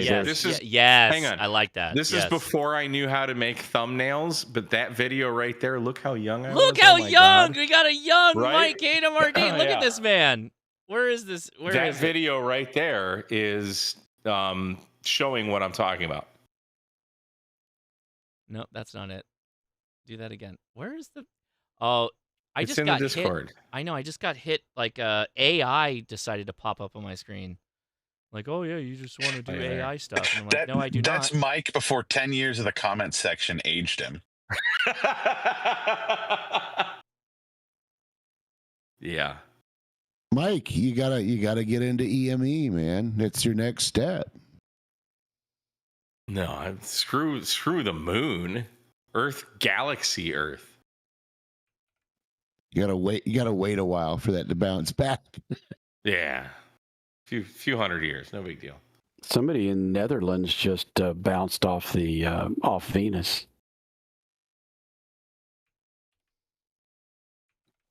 For real? Yeah, I was going to say you guys. That's I was going to say you guys will have to wait a long time. VE3 DAC here as well. But yeah, EME sounds interesting. But I don't have the space for that. I just I think RF blasted my my computer. It's like doing all the USB things like poorly right now. Yeah, RF definitely blasted your computer. What does Tim say? Turn it off, turn it on? Yeah, while I'm live, it doesn't work that way. Have you tried a factory reset yet? There it is. Yeah.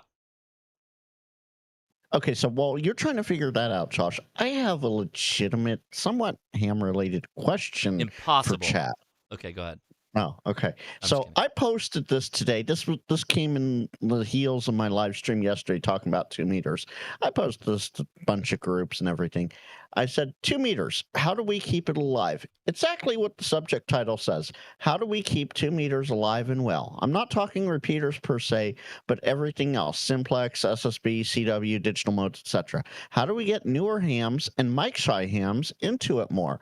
I want to know about how we can get new hams and even 60-plus year hams more active and going on 2 meters in other ways. I exclude repeaters in this because repeaters are a dime a dozen and can still mostly be dead. I want your opinions and suggestions.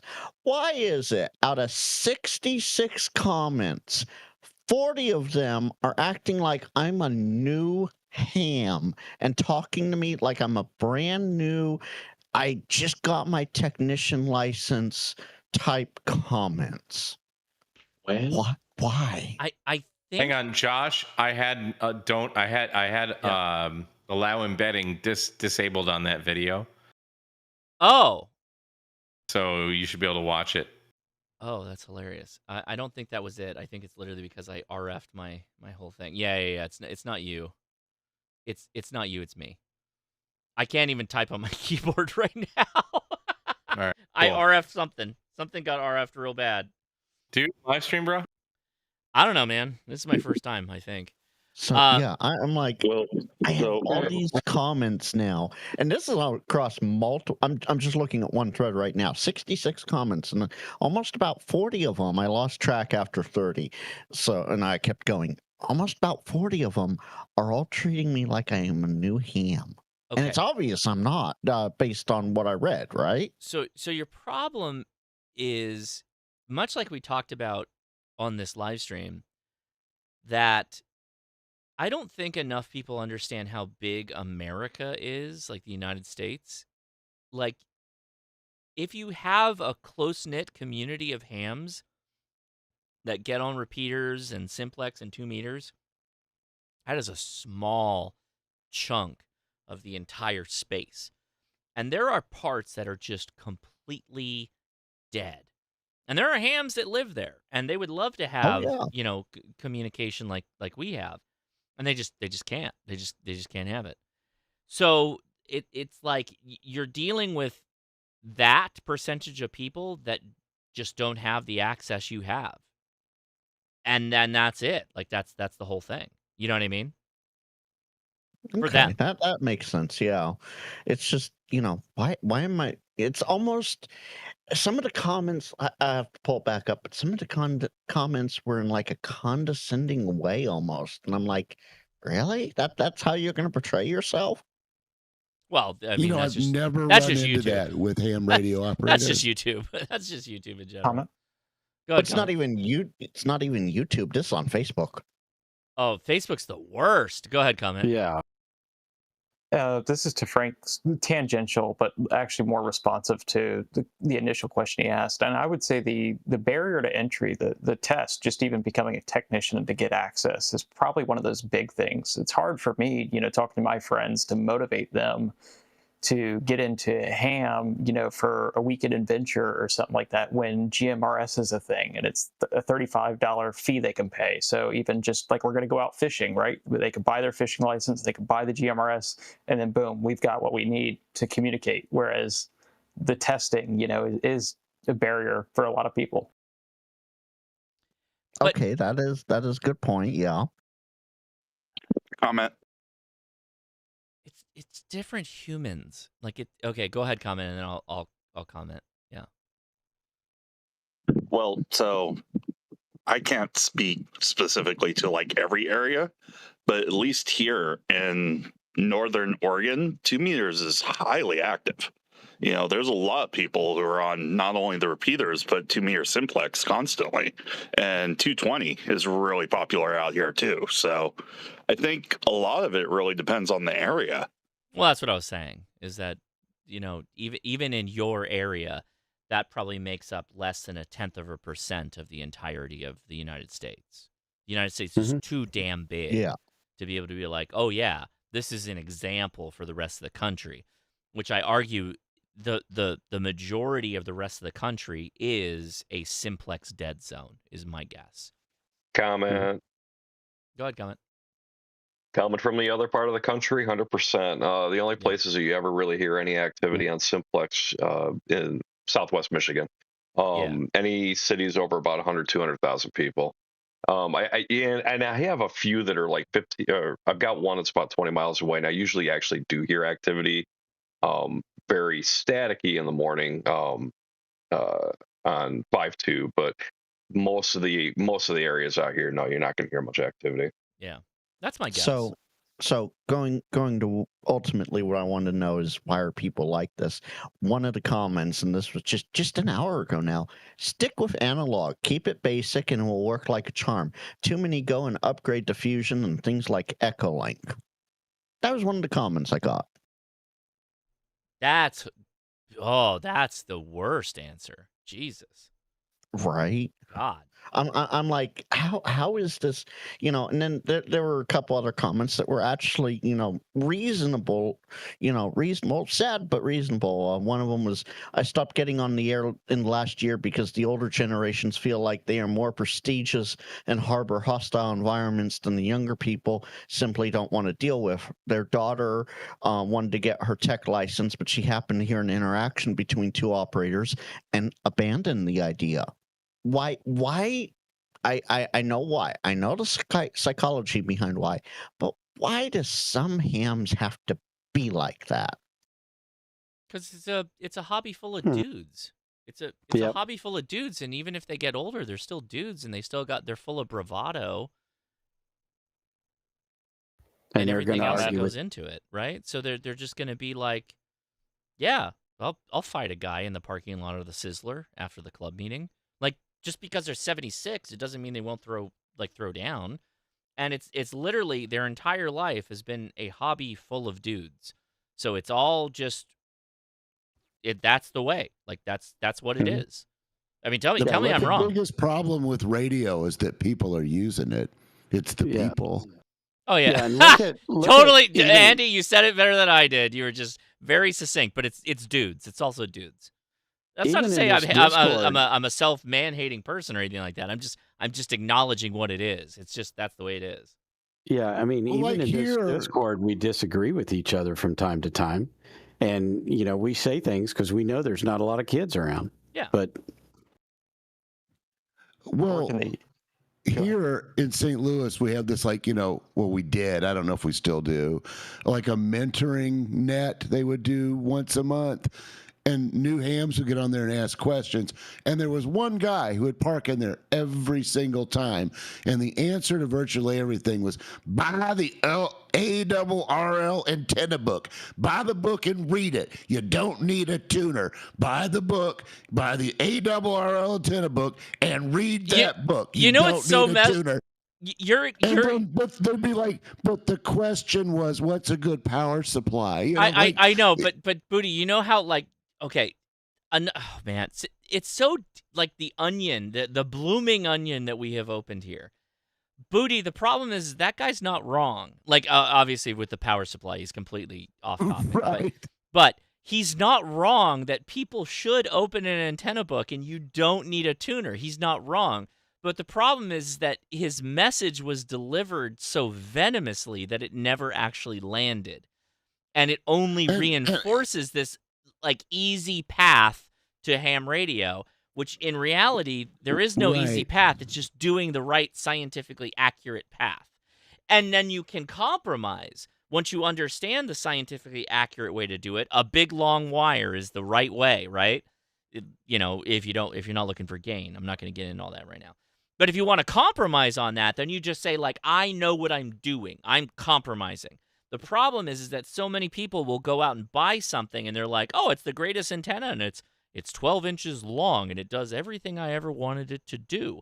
Well, we all know that that's, snake oil and it's a dummy load, etc. But to the new ham, it's so easy. This is all I need. It's so simple. I can just get on the air right now. I will do it. I will do it right now, right?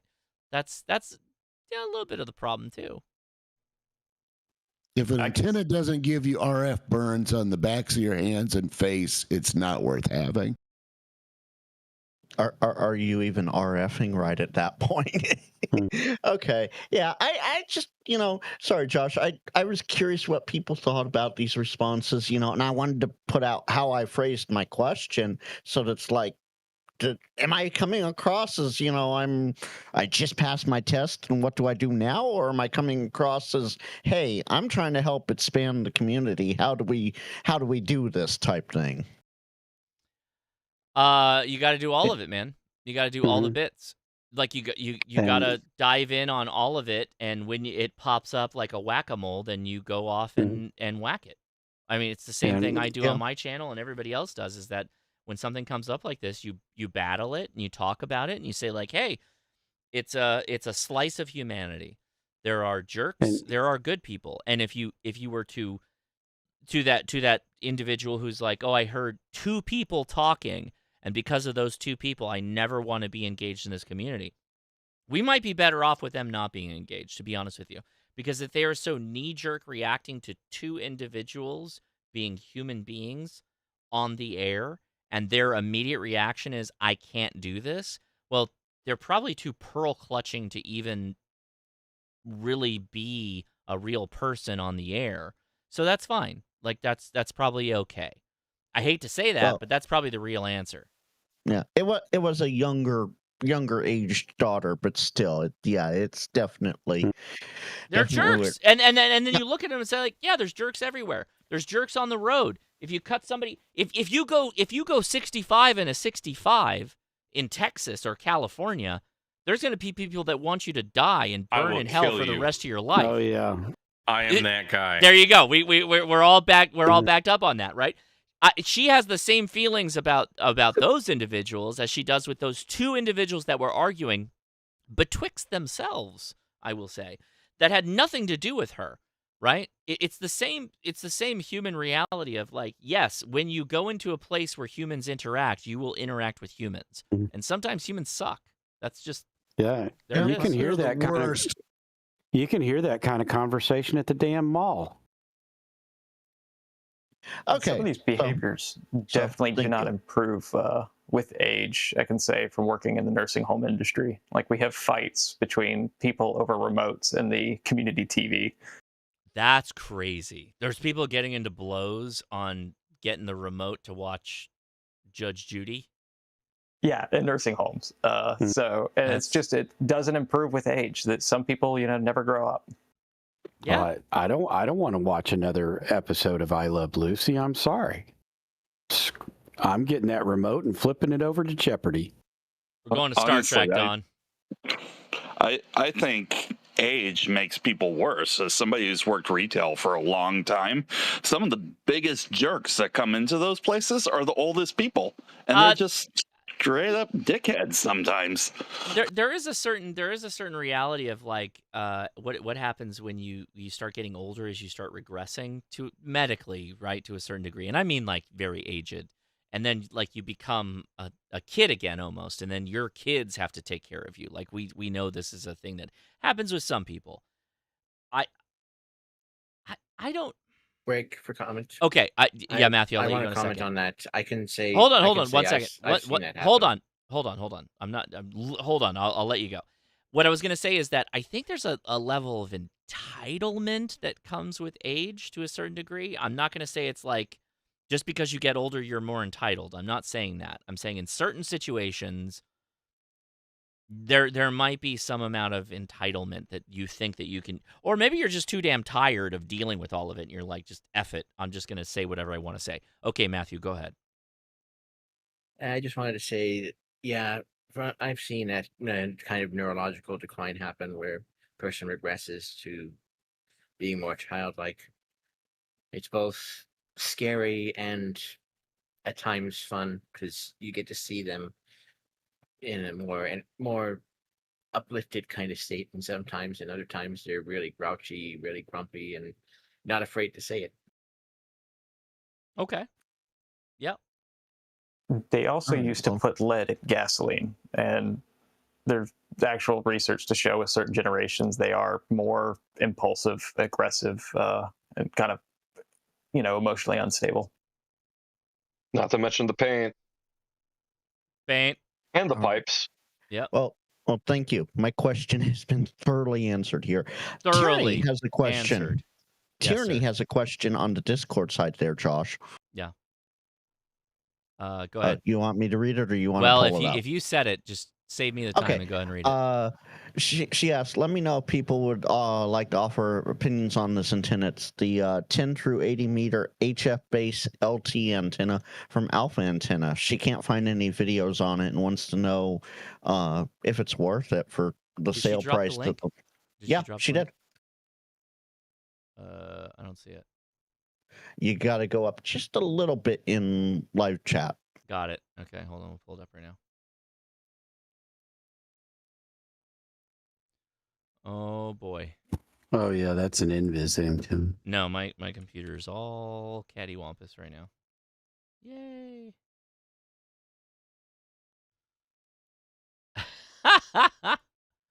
Okay. This is great. Okay, fine. Yeah, it seems like every time you hit that PTT button, your screen flickers. Yeah, there's So, some RF getting back into the business. Look at all this stuff that's going on right now. Oh yeah, it's all right. New radio, new problems. No, but we got it's been good. So something happened. There's probably No, you know what? I know what it is. Hold on. he has the amp running, doesn't he? No, the amp's been fine.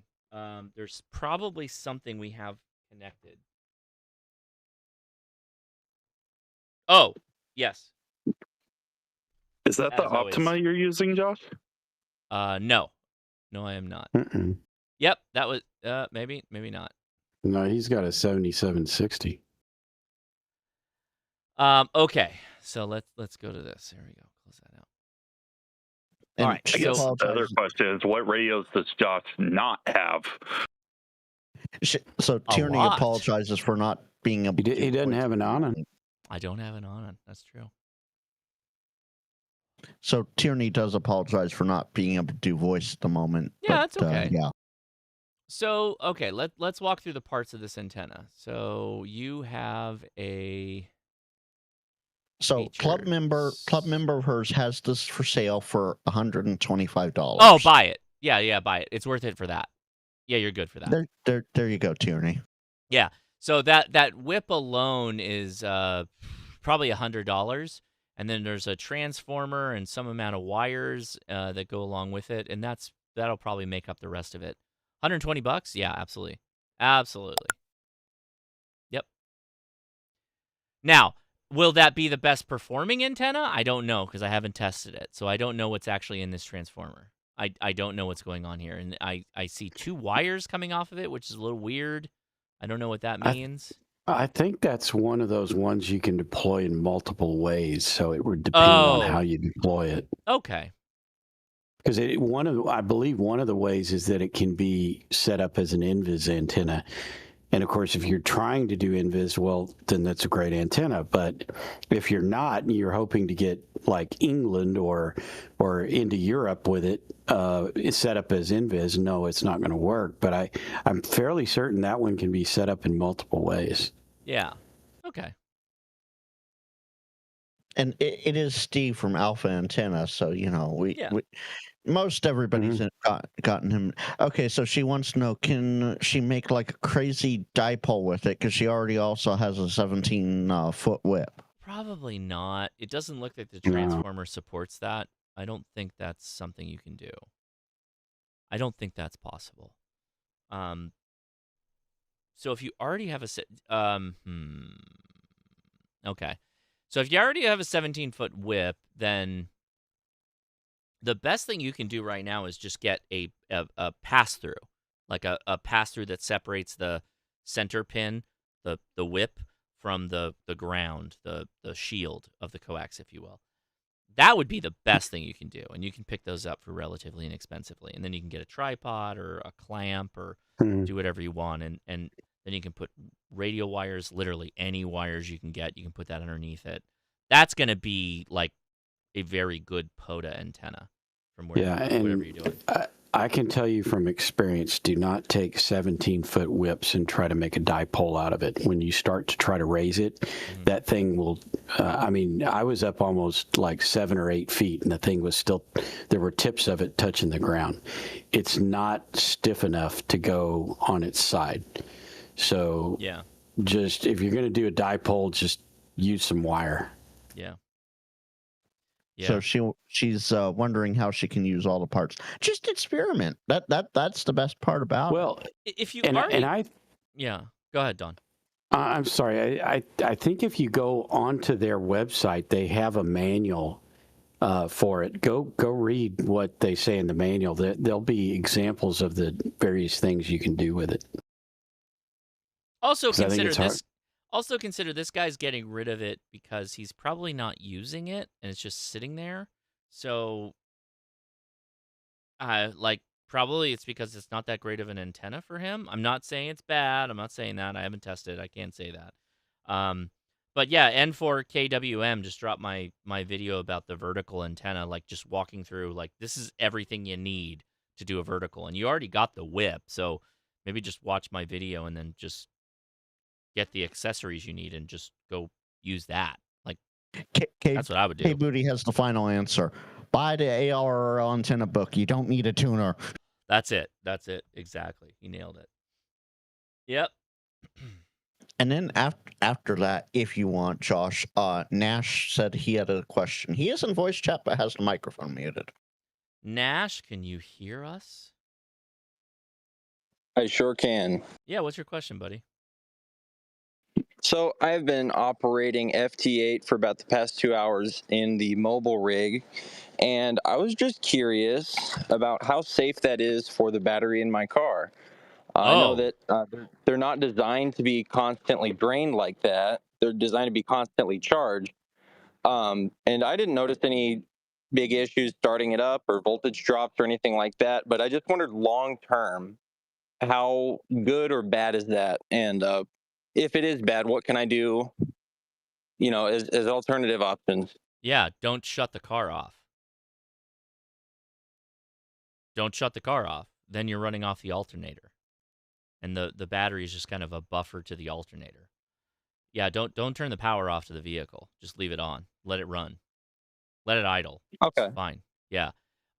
3 hours. When I got my new car, I just decided once and for all just not to have it hooked up to the battery in the car anymore, and I just keep a separate lithium ion phosphate battery in the car for the radio because I don't want to break down somewhere because of the radio, basically. Yeah. So I'll go to comments in a second. So you can always go with the second battery. That's a fine option. Have a separate power source. The reality is that your battery really is there for cranking power to drive your starter to turn over the engine. And then once the engine's going, it is running the alternator, and the alternator is creating the power that runs everything in the rest of the car. So if you can run your HF radio off that alternator, it's big enough to support that, its voltage, then that's what you want to do, because you're not going to be draining the battery. The worst situation you can be in is if you take your starter battery, because that's really what it is, and you drain it down to the point that it can't turn over your engine, and then now you need a jump. There's nothing particularly wrong with the battery. Nothing's really broken, but at the same time, you would create a situation where it's like, this is not ideal. So if it's a buck or two in gas or whatever, just let the engine run. I know that there's like people are like, you're letting the exhaust, it's gonna kill the earth. No, I get it. Get an electric car. I don't care how you solve this problem. I guess what I'm saying is, like, that's how the system is designed. That is the system. That is what you're working with. So you either do that thing or you're going to break the system. Comments. I was going to suggest get a isolating switch and a second battery, or 2 isolating switches, a fuse, and a second battery. Yeah. The idea being, when your car is not running, you can isolate the isolate a deep cycle battery for the radio, and once you start the car, you can flip the isolating switches and charge the battery if you need to. Mhm. But that was just my comment on that. Do the I was isolating gonna switches suggest- allow you to charge the second battery off the alternator? They should. Yeah, they're meant. They should, but they're meant so that you can disconnect when the car is off. Mhm. So you can disconnect the auxiliary battery and you run your radio off the auxiliary battery without draining the car battery. Yeah. Yeah. I can speak on the isolator switches on the way that they work. They're actually a one-way diode. So when the engine is running, you can send power to the secondary battery to charge it. But when the engine shuts off, the diode cuts it so that you can't send power from that battery back the other way. There are also physical isolating switches that are like knife blade or the kind that you twist and they switch positions. And I would suggest the second battery and an isolation switch as well, or an auto power off function switch. That's what are installed in a lot of cop cars, ambulances, fire trucks, etc., so that you don't wear down the starter battery, the alternator, etc. I had one of those in my Jeep when I was hooked up to the car battery, because the 891's always draining the battery. Always. It's Always be always draining the battery even when it's turned off. So yeah, you got an 891 in the car, you're gonna go out there and your car won't start one day. And Well, hold on. Go ahead. Are you done, Booty? oh, I was gonna say, yeah, so I just wanted to clarify. I went from having that in the Jeep wired up to the car to where over time I operated so much parked that I just started keeping a second battery in the car, so that when I upgraded the car, it was like, well, I'm not even going to bother hooking it up to the car anymore. But I have two batteries, two 12 amp hour lithium LiFePO batteries and a charger, so I can charge one while I'm driving around and I'm using the other. Is it super elegant? No, but it also doesn't require like a giant bale of wires to be shoved under the dash. It's just self-contained. It works for me. It's just my thing, But I actually went backwards from wired up through the firewall and an auto cutoff and all that to just radio's got its own battery. Yeah. Okay. Go ahead. Comment. Sorry, I thought he was finished. I've got a Toyota FJ, and I like Renogy. I like Victron, but I have a Renogy DC to DC 50 amp charger and 200 amp hours of lithium iron phosphate that charges from the vehicle, because the DC to DC 50 amp charger was built for an RV, so you can charge off the alternator, which is great. And then once it senses that the charging air quote voltage has dropped, it will stop pulling from the starter battery or the vehicle's battery, and that it works beautifully. I have not had any issues other than one battery kind of decided not to start charging one day, so I have to look into that. But yeah, it's really easy, and I run all the radio equipment and anything that is other than vehicle required. I run everything off of those two batteries. Yes, gotcha. So, okay, let me roll through some of these comments because we got a ton of them. So, Interstellar Starman, don't some of those EVs and their wiring harnesses have electrical issues? Yes. So, you connect your radios directly to the 12-volt battery. I've done this with all the EVs I have, and what happens is even if you drain the battery down to pretty low, the inverters kick in even when it's off, and it pulls drive battery power into the charging battery. It's only when that battery, the 12-volt battery, starts to truly fail that you start to lose electrical stuff in the EV. So I will go and park somewhere and my EV is on, which means the inverter is on, and I will run off the 12 volt, and then the inverter will kick on inevitably and dump power back into the 12 volt, and then I'm just continuously running. I never stop.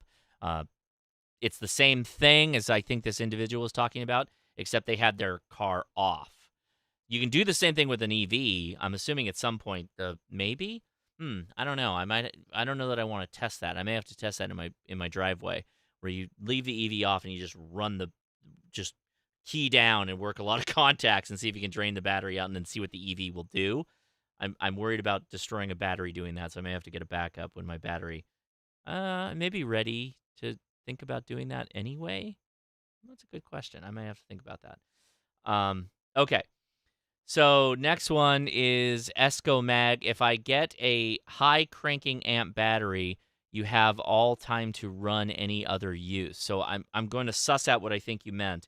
A high cranking battery does not mean that your radios will run longer. In fact, I don't know that those things are related. A high cranking battery means that it's giving the appropriate amperage to kick over your motor. I think, and I could be wrong, somebody will correct me, I think that a high cranking battery is actually not going to provide that nice, smooth battery power that you necessarily want for radio operation. That's why so many people move off of those, traditional 12 volt high crank batteries for like an internal combustion engine to something like a lithium ion, where the battery profile is very consistent and it just kind of dies, right? I You think have that's a why. very sharp drop off with the high crank batteries. Yeah. Once you get down to 11, 10.5, it drops and you're gone. Yeah. Thank So you. starter Really quick, thank you, Richard K1ILT5 memberships he just gifted. Thank you so much. And Tierney got one. That's amazing. Thank you so much. That's awesome. Go ahead, comment. So all the starter batteries will actually have two separate numbers on them. You're going to have the CCA, which is your cold cranking apps, and then you're going to have the RC, which is the reserve capacity. So the one you actually want to look for if you're looking for a high capacity is the reserve capacity. You want to have a high reserve capacity. There you go. That's a good breakdown. Thank you for explaining that. Yeah. And when it comes to the isolators, the main reason you need the isolators is if you don't have that in the loop and you just have two batteries, when you shut off the vehicle, your main battery will either try to charge the reserve battery, the reserve battery will try to charge the other, and so they essentially will start fighting each other. Yep, I can see that. They'll start fighting each other like a couple people fighting over the remote in an old folks home. There you go. That's a new, yeah. All right, well, I got to figure out where my family is. They're not home yet, and I want to watch the Superman's movie, so I'm going to probably get out of here pretty quick. Is there any... Well, then I have homework for you, Josh. Oh. I'll take the 0, Frank. No, okay, next week we're going to have an after chat, right? Yes. Yes. Okay. Yes. I want to hear your report on the Superman movie, what you think of it. Okay. I will strive to make that happen. Tonight is the night, though. Maybe tomorrow night, because I get to sleep in tomorrow, and I swear I'm going to fight somebody if they try and wake me up early. I need a proper night's sleep. So... Well, one last fun one before you Superman, leave. Yeah. RIP-R in Discord. When's next HRCC field day at Thomas Mountain? Thomas Mountain. Oh, is he in chat? Yeah, yep, in live stream. He's a new member. Kev! Wait, W6 RIP? No, it's RIP-R Mithridites. Oh, geez. I heard RIP and I'm freaking out. But Kev went out to Thomas Mountain. We should do that. Were we there for field day? Kev. That's amazing. Okay. I don't know. We should do that. I still want to do Pacifico round 2. I think, God, we're almost at 10 years since we did the Pacifico hike. And Jason was there, and a ton of other people came out. They frequent Thomas for astrophotography and saw the video of the trip from up there. Jerry was still alive. Jerry when you guys did was that. on the video. Jerry was on the video. God rest his soul. He hiked up water with Tayo.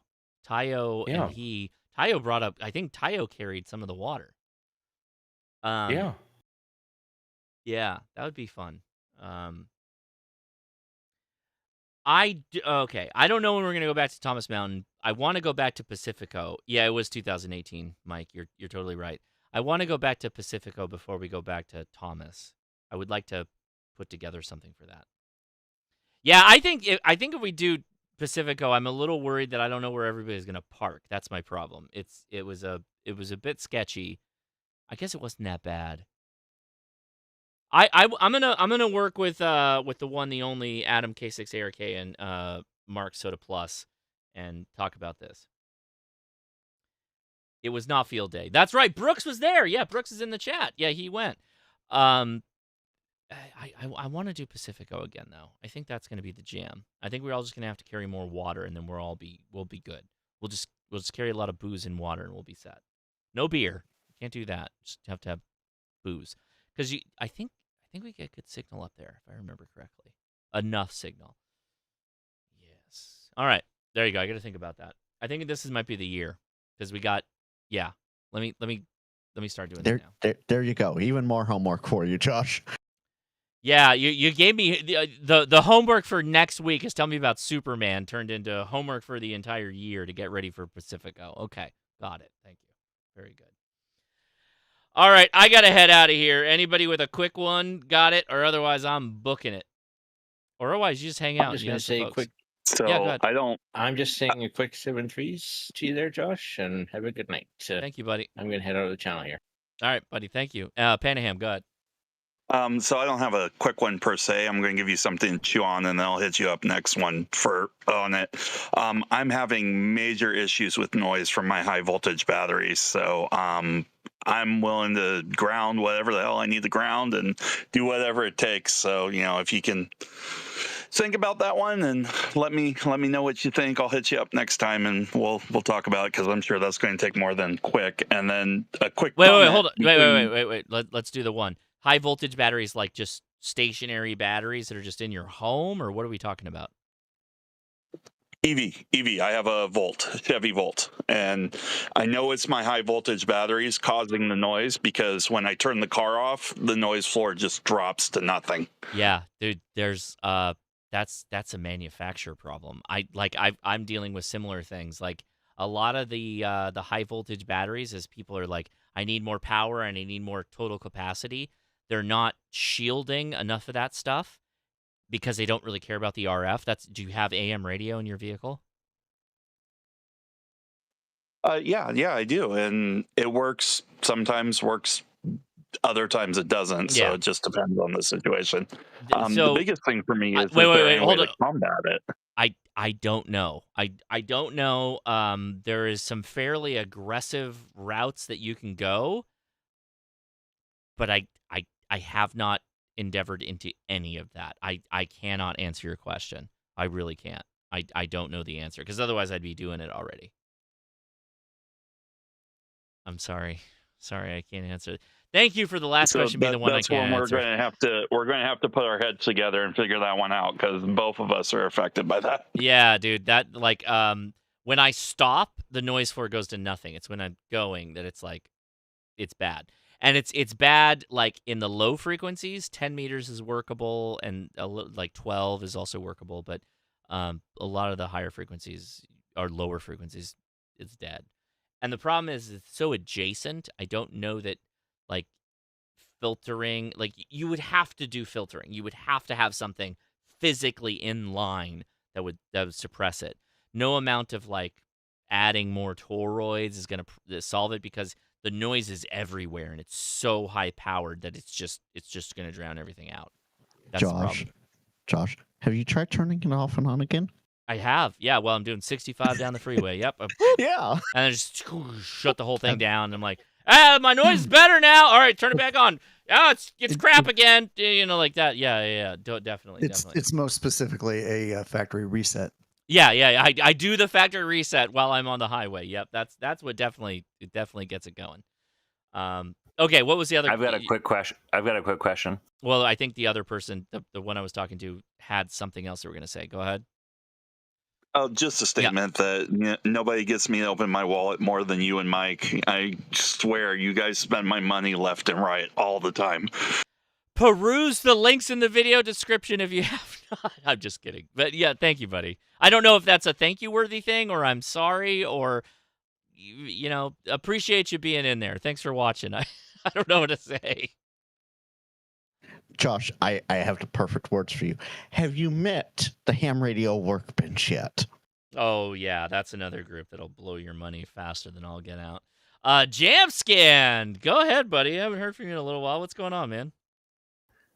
Oh, not so much. So, but I was thinking, and this is kind of from earlier in the conversation, but has anybody actually done any kind of like collaboration of data from times before and then compared to 2025 when it comes to new hams in the United States of America? So like per capita, are we like really down on our numbers and that's why we're really trying to get new hams into the game? Or is it just like some other thing? Because honestly, not that I don't want more people to join the like awesome thing that is amateur radio, but I kind of think that when things get too big, they get ruined. And I feel like a lot of the things I like about ham radio are because it's not like small by any means, but it's just big enough to where you have all these people that come out with all this like awesome, unique, like really niche little things and all these little kits and all this sort of thing and all these ridiculous websites that make me feel like it's 2001, and I absolutely love every single part of all of it. I don't know. I think when you look up like new ham licenses and stuff like that, the FCC metrics roll pretty far behind like today. So the truth is I don't know. Like I think just from what I'm seeing and what I'm hearing from other people that license rates are going up. When you talk to the ARRL, it can be cagey that they're like, well, yes, the rates are going up, but they're not getting on the air. Or yes, rates are going up, but you know, we want to grow that into a general or something along those lines. There's kind of always a yes and when it comes to amateur radio. It's like, yes, we got more licenses and we should do this. Or, you know, yes, we got more technicians and we need to do this. Everybody is, God, how do I put this? The people who care about exactly what you said are focused on solving that problem. And often it is those people that may not be having like the most fun with the hobby. That I'm literally doing this live in the sense that they get their feeling about the hobby based off of like its strength of like how many people are doing ham radio versus just having fun with ham radio. I've found that like when you stop worrying about all those numbers and you just have fun with ham radio and encourage people to enjoy what you enjoy, it grows. My channel is like literally built on that. And the same thing's like for YouTube. Like if I sit down and I'm just like, I got to look at these numbers and I got to make more videos like this and this is what my audience wants to see, then it's not going to do well. I do the videos that I like because that's what I like to do. And the same thing's with ham radio. It's like you do the thing you like, you encourage people to come out with you, you tell them how to do it, you explain it to them, and then they start doing it. And that's it. That's all it is. And so if you overcomplicate it, it's always like this just line down to the ground because you are like the one that's driving it, because you're focused more on the numbers instead of focusing on the thing that makes people get into ham radio, which is it's freaking fun, and you should be having fun with it. So to add on to that, I just dropped this I don't know. from Clear Sky Institute. They have charts that it goes from 1996 to 2019 ish. That's the problem. Is it's too old. The data's a little too old. But hey, look at that. Yeah, numbers go up. Yeah, numbers just they. And they by the way, the skyrocket. lines that are going down is let's see, it's advanced and novice, which are they don't make license. You can't get one of those anymore. So everything else went up. Now, look at the bottom line. Hello. That's huge. I want to see. Okay, 2018. That's like when I got serious about amateur radio. Of course I want to see that because I would like to know if I had an impact, as all the YouTubers. I want to see what it looks like after this. Now, what are we talking about though? What's the swing? It's 6. I don't know. Give me a number. Let's go with 2010, where there's an elbow. It's just under 700,000, and now it's 600,000. Oh, 60,000 more. Then, yeah, and that's a pretty strong growth angle. I would say there's probably a huge jump over the COVID years. Oh yeah, dude, I want to see the COVID years. I bet that's crazy. I mean, that's when I got my license. So I mean, yep. You know. All right, I got to get out of here. This is a fantastic point, but I got to go do the family stuff. K Booty, all right, what Josh, the hell have are a you good dropping? week. We'll catch you next week. Go look at K Booty's image that he dropped in the Discord. It's crazy. Everybody, thank you so much on the Discord. Love you. I'll talk to you later. 73. 73. Right on, Josh. 73. See ya. Oh, sorry, I cut somebody off. All right, guys, I am gonna figure out what's going on with the fam. It is, oh god, it's 10 o'clock. I don't even think we can watch Superman at this point. They're still hanging out at some other people's house partying. I might just drive over there. Anyway, I will talk to you later. 73. Have a good one. Enjoy my song. Bye-bye. I'm gonna use the restroom. Bye-bye.